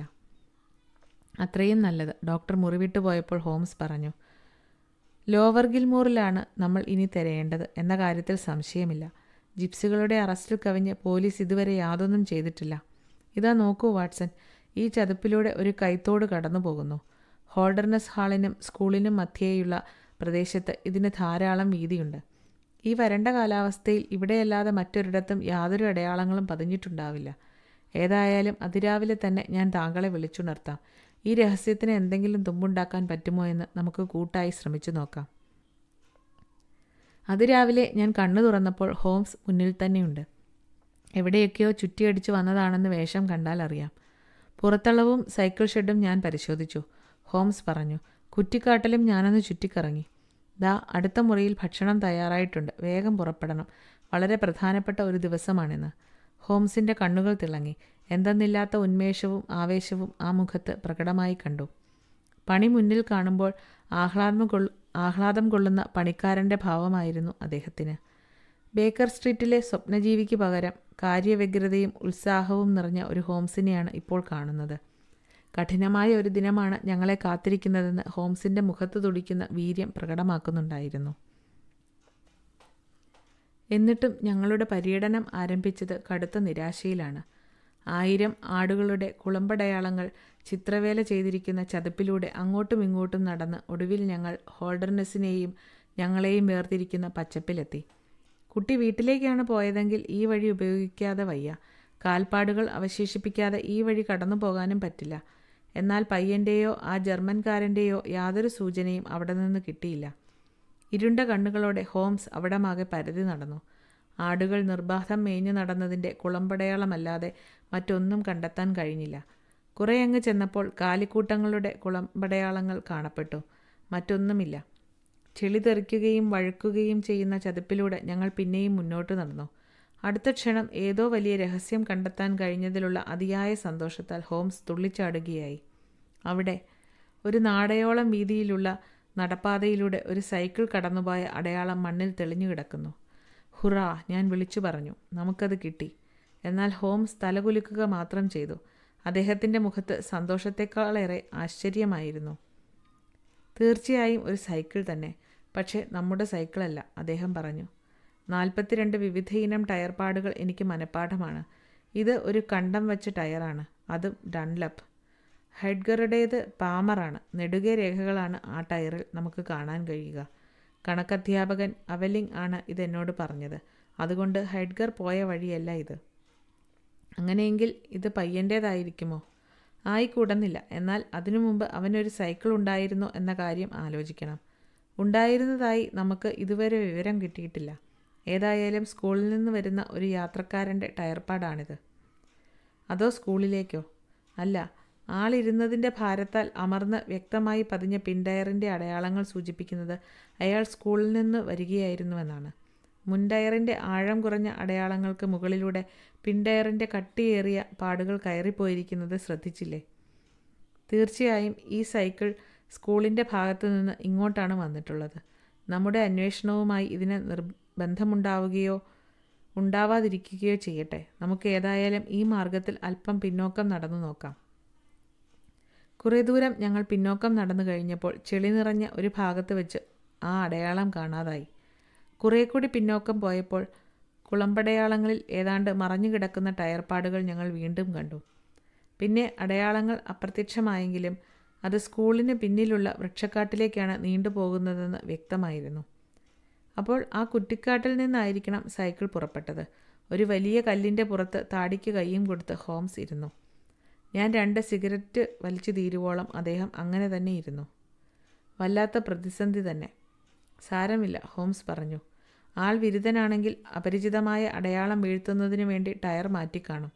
അങ്ങനെ സാമർഥ്യം കാണിക്കുന്ന കുറ്റവാളിയാണെങ്കിൽ അയാളോട് ഇടപെടുന്നതിൽ എനിക്ക് സന്തോഷമേയുള്ളൂ. ഏതായാലും ഈ പ്രശ്നത്തിൽ നമുക്ക് ഇപ്പോൾ തീരുമാനമെടുക്കേണ്ട. നമുക്ക് നമ്മുടെ ചതുപ്പിലേക്ക് തന്നെ വീണ്ടും പോകാം. വളരെയേറെ കാര്യങ്ങൾ ഇനിയും അന്വേഷിക്കാൻ ബാക്കി കിടക്കുന്നു. ചതുപ്പിൻ്റെ ചെളി നിറഞ്ഞ ഭാഗത്തുകൂടെ ക്രമമായി നിരീക്ഷണം നടത്തി മുന്നേറിയ ഞങ്ങൾക്ക് ഞങ്ങളുടെ അധ്വാനത്തിൻ്റെ ഫലം വളരെ മഹത്തായ രീതിയിൽ തന്നെ ലഭിച്ചു. ചെളി നിറഞ്ഞ ആ ഭാഗത്തെത്തിയപ്പോൾ ഹോംസ് ആഹ്ലാദം കൊണ്ട് ഉച്ചത്തിൽ അലറി വിളിച്ചു. ടെലഗ്രാഫ് കമ്പികളുടെ ഒരു കെട്ട് വലിച്ചുകൊണ്ട് പോയതുപോലെയുള്ള പാട്.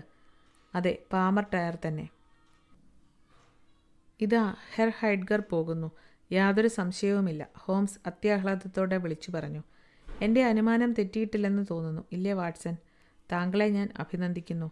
നമുക്കിനിയും ദീർഘദൂരം പോകാനുണ്ട്. ആ അടയാളത്തിൽ ചവിട്ടാതെ നടക്കുക. നമുക്ക് ഈ മാർഗത്തിലൂടെ തന്നെ പോകാം. അധികം പോകേണ്ടി വരുമെന്ന് തോന്നുന്നില്ല.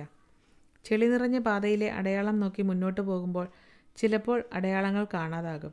വീണ്ടും ശ്രമപ്പെട്ട് ഞങ്ങളത് കണ്ടുപിടിക്കും. ഇപ്പോൾ നോക്കൂ വാട്സൺ, ഹോംസ് പറഞ്ഞു. സഞ്ചാരി ഇപ്പോൾ ബലം പ്രയോഗിച്ചാണ് ചവിട്ടുന്നത്. 2 ടയറുകളും ഒരേപോലെ പതിഞ്ഞിരിക്കുന്നത് നോക്കൂ. മത്സര ഓട്ടത്തിൽ പങ്കെടുക്കുമ്പോൾ ഹാൻഡിൽ ബാറിലേക്ക് കുനിഞ്ഞ് ശരീരത്തിൻ്റെ മുഴുവൻ ഭാരവും മുന്നോട്ട് കൊടുക്കുമ്പോഴാണ് ഇങ്ങനെ സംഭവിക്കുന്നത്. അല്ല, ഇതെന്താണ്? ഇയാൾ ഒന്ന് വീണിട്ടുമുണ്ടല്ലോ. കുഴഞ്ഞുമറിഞ്ഞു കിടക്കുന്ന നിലവും ഏതാനും കാൽപ്പാടുകളും പിന്നെയും നീണ്ടുപോകുന്ന ടയർപ്പാട്. വഴുതിപ്പോയതായിരിക്കും, ഞാൻ അഭിപ്രായപ്പെട്ടു. ഞെരിഞ്ഞമർന്ന് കിടക്കുന്ന ഒരു വള്ളിച്ചെടി ഹോംസ് കുനിഞ്ഞെടുത്തു. മഞ്ഞപ്പൂക്കൾ ചോര വീണ് ചുവന്നിരിക്കുന്നത് കണ്ട് ഞാൻ അമ്പരന്നു. ശ്രദ്ധിച്ചപ്പോൾ വഴിയിൽ അവിടവിടെയായി കിനിഞ്ഞു വീണ് കിടക്കുന്ന ഉണങ്ങിയ ചോരത്തുള്ളികൾ. നിൽക്കൂ വാട്സൺ, മുന്നോട്ട് പോകാൻ വരട്ടെ, ഹോംസ് പറഞ്ഞു. ഇതിൽ നിന്ന് എന്താണ് ഞാൻ മനസ്സിലാക്കേണ്ടത്? സൈക്കിളിൽ നിന്ന് അയാൾ തെറിച്ചു വീണ് മുറിവേറ്റു. അത് വകവയ്ക്കാതെ എഴുന്നേറ്റ് വീണ്ടും സൈക്കിൾ ചവിട്ടി പോയിരിക്കുന്നു. പക്ഷേ വഴി വേറെ കാണുന്നില്ലല്ലോ. ഈ വശം ചേർന്ന് കന്നുകാലികൾ കടന്നു പോയിട്ടുണ്ട്. വല്ല കാളയും കുത്തിക്കീറിയതായിരിക്കുമോ അയാളെ? അതിന് സാധ്യതയില്ല. മറ്റാരും ഈ വഴി വന്ന ലക്ഷണമില്ല. ഏതായാലും നമുക്ക് മുന്നോട്ട് പോകാം. ചോരത്തുള്ളികളും ടയർപ്പാടുകളും ഉള്ളപ്പോൾ അയാൾക്ക് നമ്മളെ വെട്ടിച്ച് കടക്കാനാവില്ല. ഞങ്ങൾക്ക് അധികം തിരയേണ്ടി വന്നില്ല. നനഞ്ഞു കിടക്കുന്ന പാതയിൽ വല്ലാതെ വളയുകയും തിരിയുകയും ചെയ്യുന്ന ടയർപ്പാടുകളാണ് ഇപ്പോൾ കാണുന്നത്. കുറ്റിച്ചെടികൾക്കിടയിൽ ലോഹത്തിൻ്റെ തിളക്കം പൊടുന്നനെ എൻ്റെ കണ്ണിൽപ്പെട്ടു. അവിടെ നിന്ന് ഒരു സൈക്കിൾ ഞങ്ങൾ വലിച്ചെടുത്തു. ടയർ പാമർ തന്നെ. ഒരു പെഡൽ വളഞ്ഞിരിക്കുന്നു. മുൻഭാഗമാകെ ഭീകരമാമിധം രക്തം വീണ് ചുവന്നിരിക്കുന്നു. അതിനപ്പുറത്ത് ചെടികൾക്കിടയിൽ ഒരു ഷൂ കാണപ്പെട്ടു. ഞങ്ങൾ അങ്ങോട്ട് കുതിച്ചു. അതെ, നിർഭാഗ്യവാനായ ആ സൈക്കിൾ യാത്രക്കാരനാണത്. നന്നേ ഉയരമുള്ള താടിമീശയും കണ്ണടയുമുള്ള ഒരാൾ. എവിടെയോ തട്ടി കണ്ണടച്ചില്ലുകളിൽ ഒരെണ്ണം തകർന്നു പോയിരിക്കുന്നു. തലയ്ക്കേറ്റ ശക്തമായ ആഘാതമാണ് മരണകാരണം. തലയോടിൻ്റെ ഒരു ഭാഗം തകർന്നിരിക്കുന്നു. ഇത്രയും സംഭവിച്ചിട്ടും വീണ്ടും മുന്നോട്ട് കുതിക്കാനുള്ള ശ്രമം അയാളുടെ ഓജസ്സും ധൈര്യവും വിളിച്ചോതുന്നു. അയാൾ ഷൂസ് ധരിച്ചിരുന്നു, സോക്സ് ഇല്ല. തുറന്ന കോട്ടിനടിയിൽ രാത്രി ധരിക്കുന്ന ഷർട്ട്. സംശയമില്ല, ആ ജർമ്മൻ അധ്യാപകൻ ഹെഡ്ഗർ തന്നെ അത്. ഹോംസ് ആദരവോടെ ആ മൃതദേഹം നിവർത്തിക്കിടത്തി സസൂക്ഷ്മം പരിശോധിച്ചു. പിന്നെ ചുളിവീണ നെറ്റിത്തടവുമായി അദ്ദേഹം കുറേ നേരം ചിന്താമഗ്നനായിരുന്നു. തേടി നടന്ന വള്ളിയാണ്. എന്നാൽ അതിപ്പോൾ കാലിൽ ചുറ്റിയപ്പോൾ അന്വേഷണത്തെ അതല്പം പോലും മുന്നോട്ട് കൊണ്ടുപോകുന്നില്ലെന്ന് ഞങ്ങൾക്ക് ബോധ്യമായി. എന്താണ് ചെയ്യേണ്ടതെന്ന് അറിയില്ലല്ലോ, അദ്ദേഹം ഒടുവിൽ പറഞ്ഞു. ഏതായാലും അന്വേഷണവുമായി മുന്നോട്ട് പോവുക തന്നെ. ധാരാളം സമയം ഇതിനകം നഷ്ടപ്പെടുത്തി കഴിഞ്ഞു.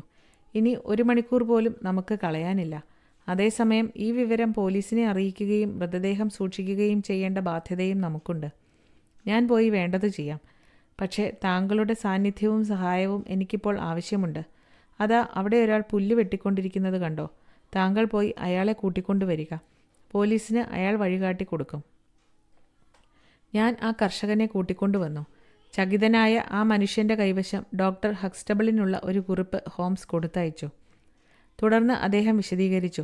2 സൂചനകളാണ് നമുക്ക് രാവിലെ ലഭിച്ചത്. ഒന്ന് പാമർ ടയറുള്ള സൈക്കിൾ, അത് നമ്മെ ഇവിടെ എത്തിച്ചു. മറ്റേത് കണ്ടം വെച്ച ഡൺലപ്പ് ടയർ. അത് കണ്ടുപിടിക്കാൻ പുറപ്പെടുന്നതിന് മുമ്പായി നമുക്കറിയാവുന്ന കാര്യങ്ങൾ ഒന്നുകൂടി പരിചിന്തനം നടത്താം.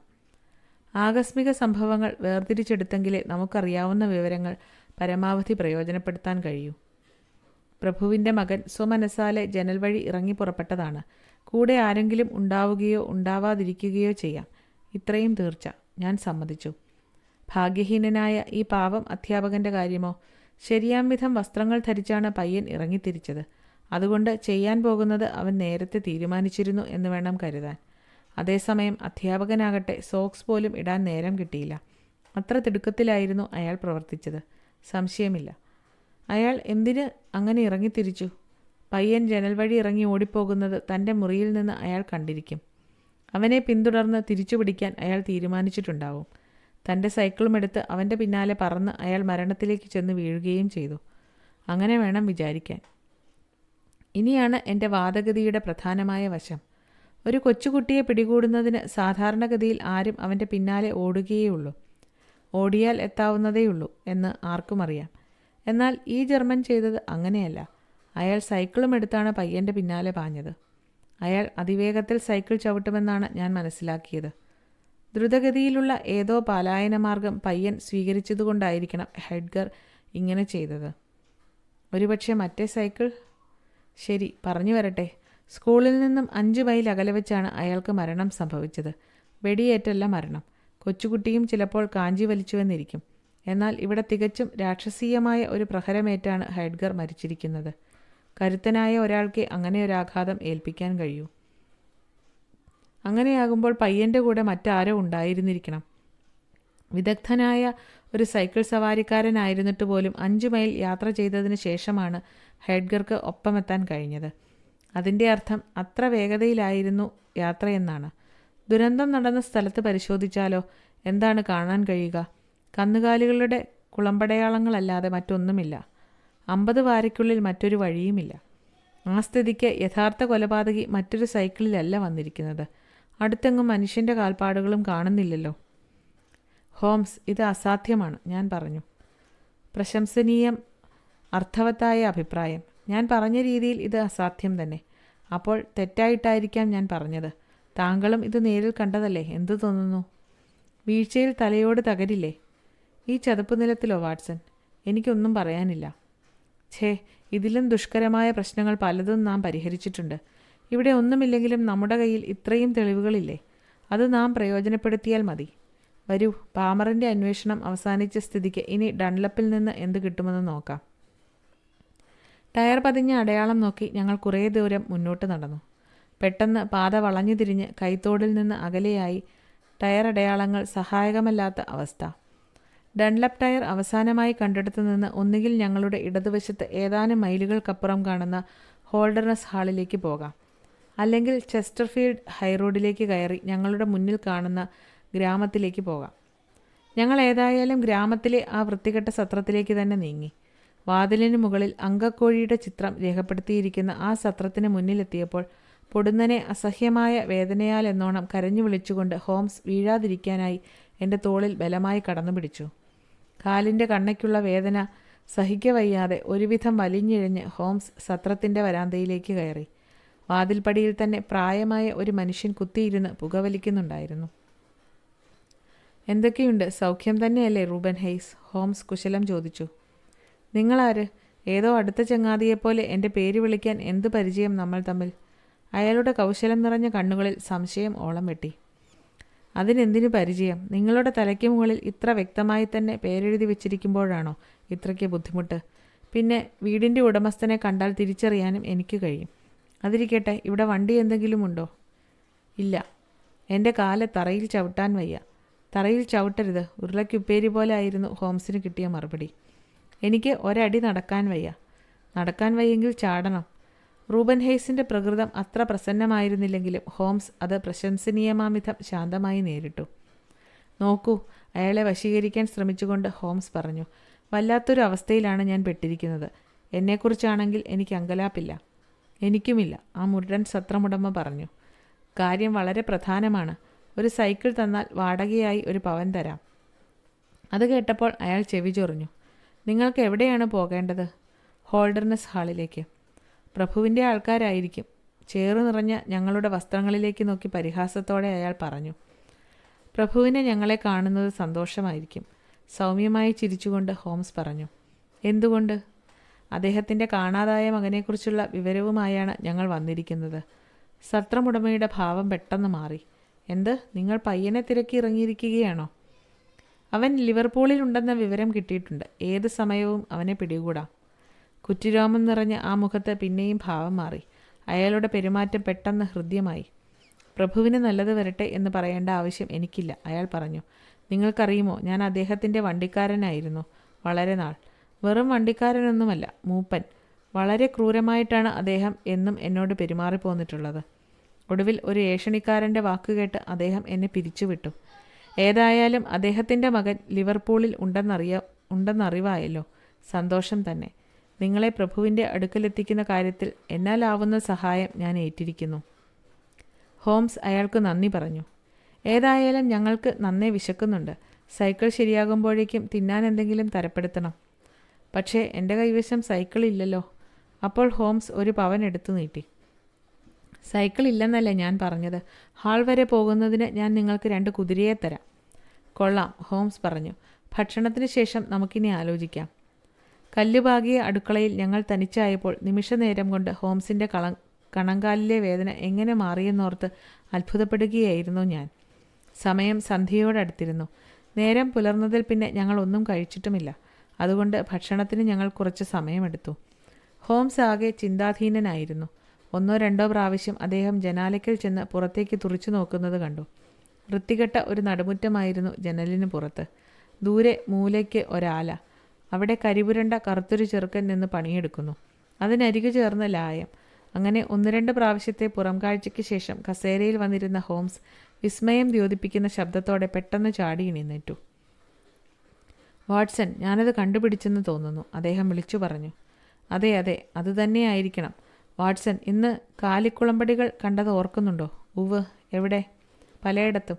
ചതുപ്പിലും പാതയിലും ഹെഡ്ഗർ മരിച്ചു കിടന്നിടത്തും ഒക്കെ നമ്മളത് കണ്ടല്ലോ. ശരി, ചതുപ്പിൽ എത്ര പശുക്കളെ കണ്ടു? ഒന്നും കണ്ടതായി ഓർക്കുന്നില്ല. വിചിത്രമായിരിക്കുന്നു ഇല്ലേ വാട്സൺ? കുളമ്പടികൾ എവിടെയും കാണുക, ഒരു പശു പോലും ഇല്ലാതിരിക്കുക. വളരെ വിചിത്രം. അതെ, വിചിത്രം തന്നെ. വാട്സൺ, ഒന്ന് ഓർമ്മിക്കാൻ ശ്രമിക്കുക. ആ അടയാളങ്ങൾ ഇപ്പോൾ മനസ്സിൽ തെളിയുന്നുണ്ടോ? ഉവ്. ഹോംസ് കുറേ റൊട്ടിക്കഷ്ണങ്ങൾ ചേർത്ത് ഇങ്ങനെ ക്രമപ്പെടുത്തിയിട്ട് ചോദിച്ചു. കുളമ്പിൻ്റെ പാടുകൾ ചിലപ്പോൾ ഇങ്ങനെയായിരുന്നു, ചിലപ്പോൾ എങ്ങനെ, മറ്റു ചിലപ്പോൾ ഇങ്ങനെയും. എന്തോ എനിക്ക് ഓർമ്മിക്കാൻ കഴിയുന്നില്ല. എനിക്ക് ഓർമ്മയുണ്ട്, എന്നാലും നമുക്കൊന്നുകൂടി പോയി നോക്കാം. ഒരു നിഗമനത്തിലെത്താൻ കഴിയാതിരുന്ന ഞാൻ എന്തു മണ്ടനാണ്. എന്താണ് നിഗമനം? നടക്കുകയും കുതിച്ചോടുകയും ചെയ്യുന്ന ആ പശു വിചിത്രമായ പശു തന്നെയാണ്. ഇങ്ങനെയൊരു കപടമാർഗം കണ്ടുപിടിച്ചയാൾ സാധാരണക്കാരനല്ല. അതാ ആലയിൽ ഇപ്പോൾ ആ പയ്യൻ മാത്രമേയുള്ളൂ. നമുക്കൊന്ന് പുറത്തിറങ്ങി നോക്കാം. ലായത്തിൽ 2 കുതിരകൾ, എഴുന്നു നിൽക്കുന്ന അവയുടെ പരുക്കൻ കുഞ്ചിരോമങ്ങൾ. അതിലൊന്നിൻ്റെ പിൻകാൽ ഹോംസ് മെല്ലെ പൊക്കി നോക്കി. എന്നിട്ട് ഉറക്കെ ചിരിച്ചു. ചെരുപ്പ് പഴയത്, ആണി പുതിയതും.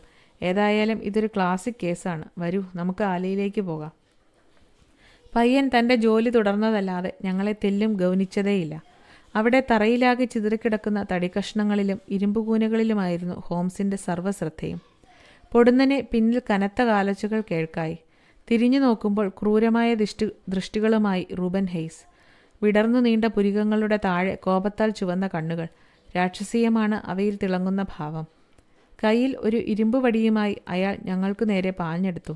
ഞാൻ കൈകൾ അനക്കിയത് പോക്കറ്റിൽ സൂക്ഷിച്ചിരുന്ന കൈത്തോക്കിനെ ലാക്കാക്കിയാണ്.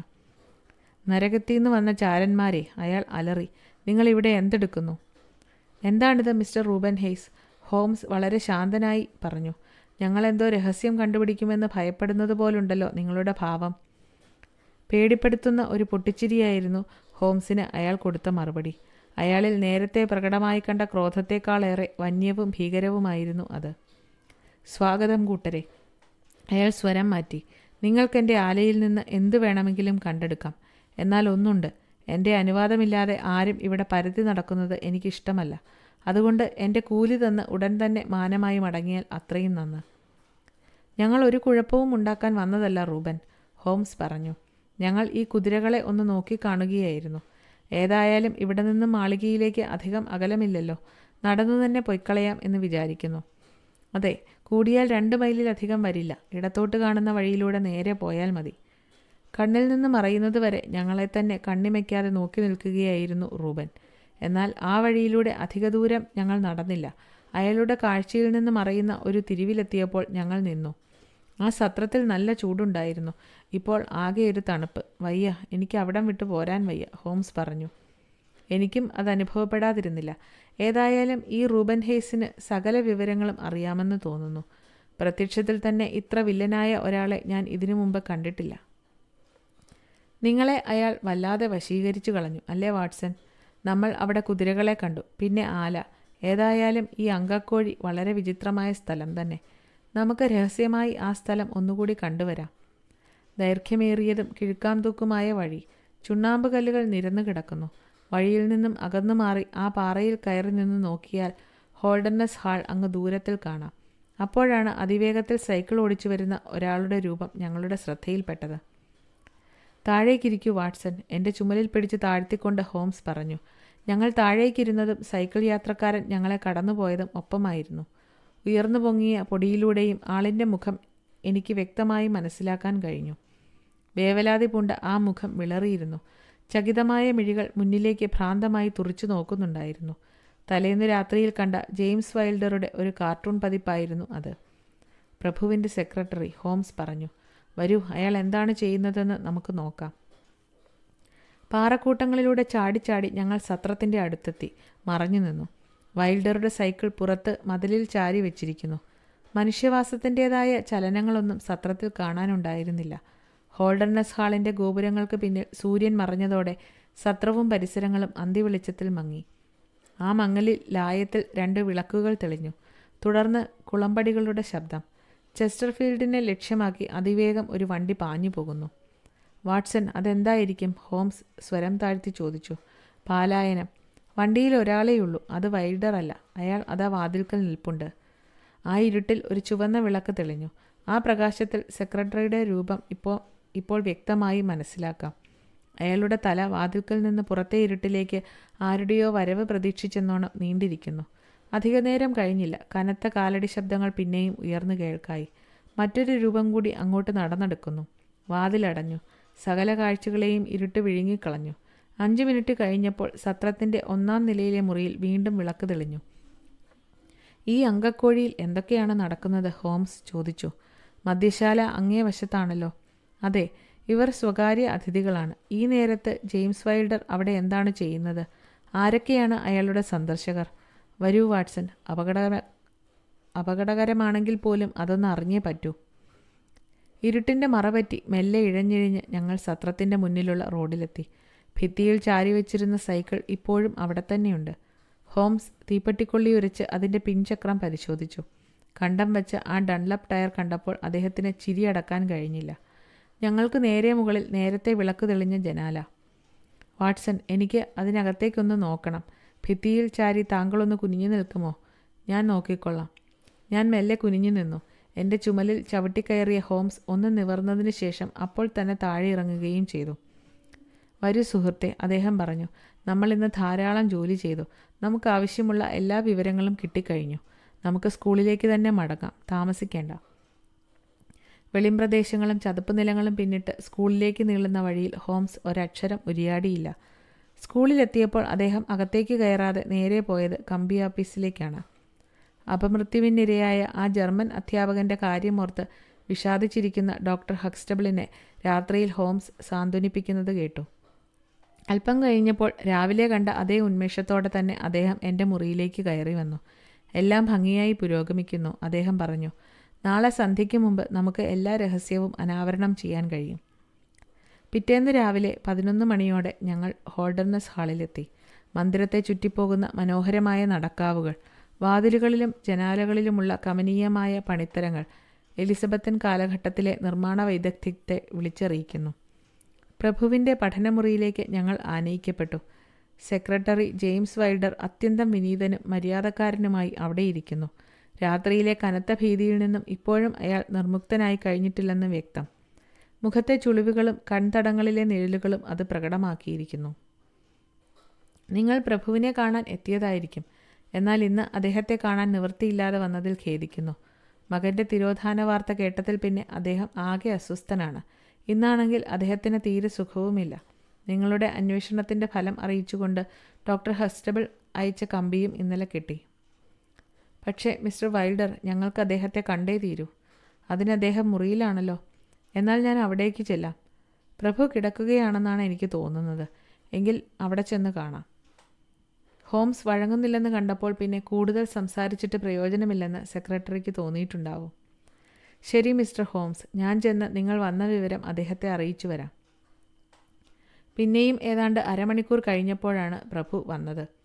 കഴിഞ്ഞ ദിവസം കണ്ട മനുഷ്യനല്ല ഇപ്പോൾ ഞങ്ങളുടെ മുന്നിൽ. ഒരൊറ്റ ദിവസം കൊണ്ട് മാനസിക പ്രയാസങ്ങൾ അദ്ദേഹത്തെ വൃദ്ധനാക്കി കളഞ്ഞതുപോലുണ്ടായിരുന്നു. ആളാകെ അകത്തോട്ട് വളഞ്ഞിരിക്കുന്നു. മുഖത്ത് അസ്വസ്ഥതയുടെ ലാഞ്ചനകൾ മാത്രം. ഞങ്ങൾക്കെതിരെയുള്ള കസേരയിൽ അദ്ദേഹം ആസനസ്ഥനായി. അദ്ദേഹത്തിൻ്റെ ചുവന്ന താടിരോമങ്ങൾ മേശപ്പുറത്തേക്ക് വീണുകിടന്നു. ശരി മിസ്റ്റർ ഹോംസ്, പ്രഭു സംഭാഷണത്തിന് തുടക്കമിട്ടു. എന്നാൽ ഹോംസ് സെക്രട്ടറിയെ തന്നെ ശ്രദ്ധിക്കുകയായിരുന്നു. പ്രഭുവിൻ്റെ കസേരയുടെ അടുത്ത് തന്നെയാണ് അയാൾ നിൽക്കുന്നത്. അങ്ങയുടെ സെക്രട്ടറിയുടെ അസാന്നിധ്യത്തിൽ കൂടുതൽ സ്വതന്ത്രമായി സംസാരിക്കാൻ കഴിയുമെന്ന് തോന്നുന്നു, ഹോംസ് പറഞ്ഞു. വൈൽഡർ ആകെ വിളറി. അയാൾ പകയോടെ ഹോംസിനെ നോക്കി. പ്രഭു പറയുകയാണെങ്കിൽ? അതെ അതെ, നിങ്ങൾ അല്പസമയം പുറത്തേക്ക് പോകൂ. ഇനി മിസ്റ്റർ ഹോംസ്, താങ്കൾക്ക് എന്താണ് പറയാനുള്ളത്? സെക്രട്ടറി മുമ്പിൽ നിന്നും പോവുകയും അയാൾക്ക് പിന്നിൽ വാതിലുകൾ അടയുകയും ചെയ്യുന്നതുവരെ ഹോംസ് നിശബ്ദം ഇരുന്നു. തുടർന്ന് പ്രഭുവിനോടായി, ഈ കേസിനോടനുബന്ധിച്ച് അങ്ങ് എന്തോ പാരിതോഷികം പ്രഖ്യാപിച്ചിട്ടുണ്ടെന്ന് ഡോക്ടർ ഹക്സ്റ്റബിൾ ഞങ്ങളോട് പറയുകയുണ്ടായി. അത് അങ്ങിൽ നിന്ന് തന്നെ കേട്ടാൽ കൊള്ളാമെന്നുണ്ട്. അത് ശരിയാണ്. അങ്ങയുടെ പുത്രൻ ഇപ്പോൾ എവിടെ എന്നറിയിക്കുന്നവർക്ക് 5000 പൗണ്ട് എന്ന് കേട്ടത് ശരി തന്നെയല്ലേ? തീർച്ചയായും. മകനെ കസ്റ്റഡിയിൽ വെച്ചിരിക്കുന്ന ആളെ അല്ലെങ്കിൽ ആളുകളെ വെളിപ്പെടുത്തുന്നവർക്ക് പുറമെ 1000 പൗണ്ട് കൂടിയല്ലേ? ശരി. രണ്ടാമത് പറഞ്ഞ കൂട്ടത്തിൽ ബാലനെ തട്ടിക്കൊണ്ടുപോയവർ മാത്രമല്ല, അതിന് ഗൂഢാലോചന നടത്തിയവരും ഉൾപ്പെടില്ലേ? ഉവ്വ്, അക്ഷമയോടെ പ്രഭു പറഞ്ഞു. നിങ്ങളുടെ ജോലി നിങ്ങൾ നന്നായി ചെയ്തിട്ടുണ്ടെങ്കിൽ മിസ്റ്റർ ഹോംസ്, ഒരിക്കലും നിങ്ങളോട് ഞാൻ അല്പത്വം കാണിക്കില്ല. ഒരുതരം അത്യാർത്തിയോടെ ഹോംസ് തൻ്റെ ശോഷിച്ച കൈകൾ കൂട്ടിത്തിരുമെന്ന് കണ്ടപ്പോൾ അദ്ദേഹത്തിൻ്റെ മിതവ്യയശീലം അറിയാവുന്ന എനിക്ക് അത്ഭുതം തോന്നി. അങ്ങയുടെ ചെക്ക് ബുക്ക് മേശപ്പുറത്തേക്ക് എടുത്തു വെച്ചാൽ നന്നായിരുന്നു, ഹോംസ് പറഞ്ഞു. മാത്രമല്ല 6000 പൗണ്ടിനുള്ള ഒരു ചെക്ക് എഴുതി ക്രോസ് ചെയ്ത് തന്നേക്കുക. ക്യാപിറ്റൽ ആൻഡ് കൗണ്ടീസ് ബാങ്കിൻ്റെ ഓക്സ്ഫോർഡ് സ്ട്രീറ്റ് ബ്രാഞ്ചിലാണ് എൻ്റെ ഇടപാടുകൾ. പ്രഭു കസേരയിൽ നിവർന്ന് ഉറച്ചിരുന്നതിന് ശേഷം എൻ്റെ സുഹൃത്തിനെ ക്രൂരമായി ഒന്ന് നോക്കി. നിങ്ങൾ തമാശ പറയുകയാണോ മിസ്റ്റർ ഹോംസ്? ഇത് ഏതായാലും അതിനു പറ്റിയ വിഷയമല്ലെന്ന് അറിയാമല്ലോ. തമാശയല്ല. എൻ്റെ ജീവിതത്തിൽ ഇത്രയും ആത്മാർത്ഥമായും ഗൗരവത്തോടെയും ഞാൻ ഇതിനു മുമ്പ് പ്രവർത്തിച്ചിട്ടില്ല. അപ്പോൾ? അതെ, അങ്ങ് വാഗ്ദാനം ചെയ്ത പ്രതിഫലം ഞാൻ നേടിക്കഴിഞ്ഞു. അങ്ങയുടെ മകൻ എവിടെയാണെന്ന് മാത്രമല്ല, ആരാണ് അവനെ തടഞ്ഞു വെച്ചിരിക്കുന്നതെന്നും എനിക്കറിയാം. പ്രഭുവിൻ്റെ മുഖം വിളറിയപ്പോൾ താടിയുടെ ചുവപ്പ് കുറേക്കൂടി രൂക്ഷമായി. എങ്കിൽ പറയൂ, അദ്ദേഹം പതറി. അവൻ എവിടെയാണ്? കുട്ടി ഇപ്പോൾ അല്ലെങ്കിൽ കഴിഞ്ഞ രാത്രിയിൽ ഇവിടെ നിന്ന് 2 മൈൽ അകലെ ഫൈറ്റിംഗ് കോക്ക് സത്രത്തിലുണ്ടായിരുന്നു. കേൾക്കേണ്ട താമസം. പ്രഭു കസേരയിൽ പിന്നോക്കം വീണു. എങ്കിൽ ആരുടെ മേലാണ് താങ്കൾ കുറ്റം ചുമത്തുന്നത്? ആരെയും അമ്പരപ്പിക്കുന്നതായിരുന്നു ഷെർലക് ഹോംസിൻ്റെ ഉത്തരം. അദ്ദേഹം ധൃതിയിൽ മുന്നോട്ടാഞ്ഞ് പ്രഭുവിൻ്റെ ചുമലിൽ സ്പർശിച്ചു. കുറ്റവാളി അങ്ങു തന്നെ. ഇനി സമയം കളയണ്ട, വേഗം ചെക്ക് എഴുതിയാലും. പ്രഭുവിൻ്റെ അന്നേരത്തെ ഭാവം എനിക്ക് ഒരിക്കലും മറക്കാനാവില്ല. ഏതോ അഗാധഗർത്തത്തിലേക്ക് നിപതിക്കുമ്പോഴെന്ന വണ്ണം കൈപ്പത്തികൾ എവിടെയോ അള്ളിപ്പിടിക്കാൻ ശ്രമിച്ചുകൊണ്ട് അദ്ദേഹം എഴുന്നേറ്റു. പിന്നെ അഭിജാതമായ സ്വയം നിയന്ത്രണത്തിനു വേണ്ടി അസാധാരണമായി ശ്രമിച്ചുകൊണ്ട് മുഖം കൈപ്പത്തികളിൽ താങ്ങി അദ്ദേഹം ഇരുന്നു. ഏതാനും മിനിറ്റുകൾ കഴിഞ്ഞാണ് അദ്ദേഹത്തിന് സംസാരിക്കാനായത്. നിങ്ങൾക്ക് എന്തെല്ലാം അറിയാം? തല ഉയർത്താതെ അദ്ദേഹം ചോദിച്ചു. കഴിഞ്ഞ രാത്രിയിൽ നിങ്ങളെ ഒന്നിച്ച് ഞാൻ കണ്ടു. നിങ്ങളുടെ സുഹൃത്തിനല്ലാതെ മറ്റാർക്കെങ്കിലും ഇതറിയുമോ? ഞാൻ ആരോടും പറഞ്ഞിട്ടില്ല. വിറയാർന്ന കൈകൾ കൊണ്ട് പേനയെടുത്ത് അദ്ദേഹം ചെക്ക് ബുക്ക് തുറന്നു. ഞാൻ എൻ്റെ വാക്ക് പാലിക്കണമല്ലോ മിസ്റ്റർ ഹോംസ്.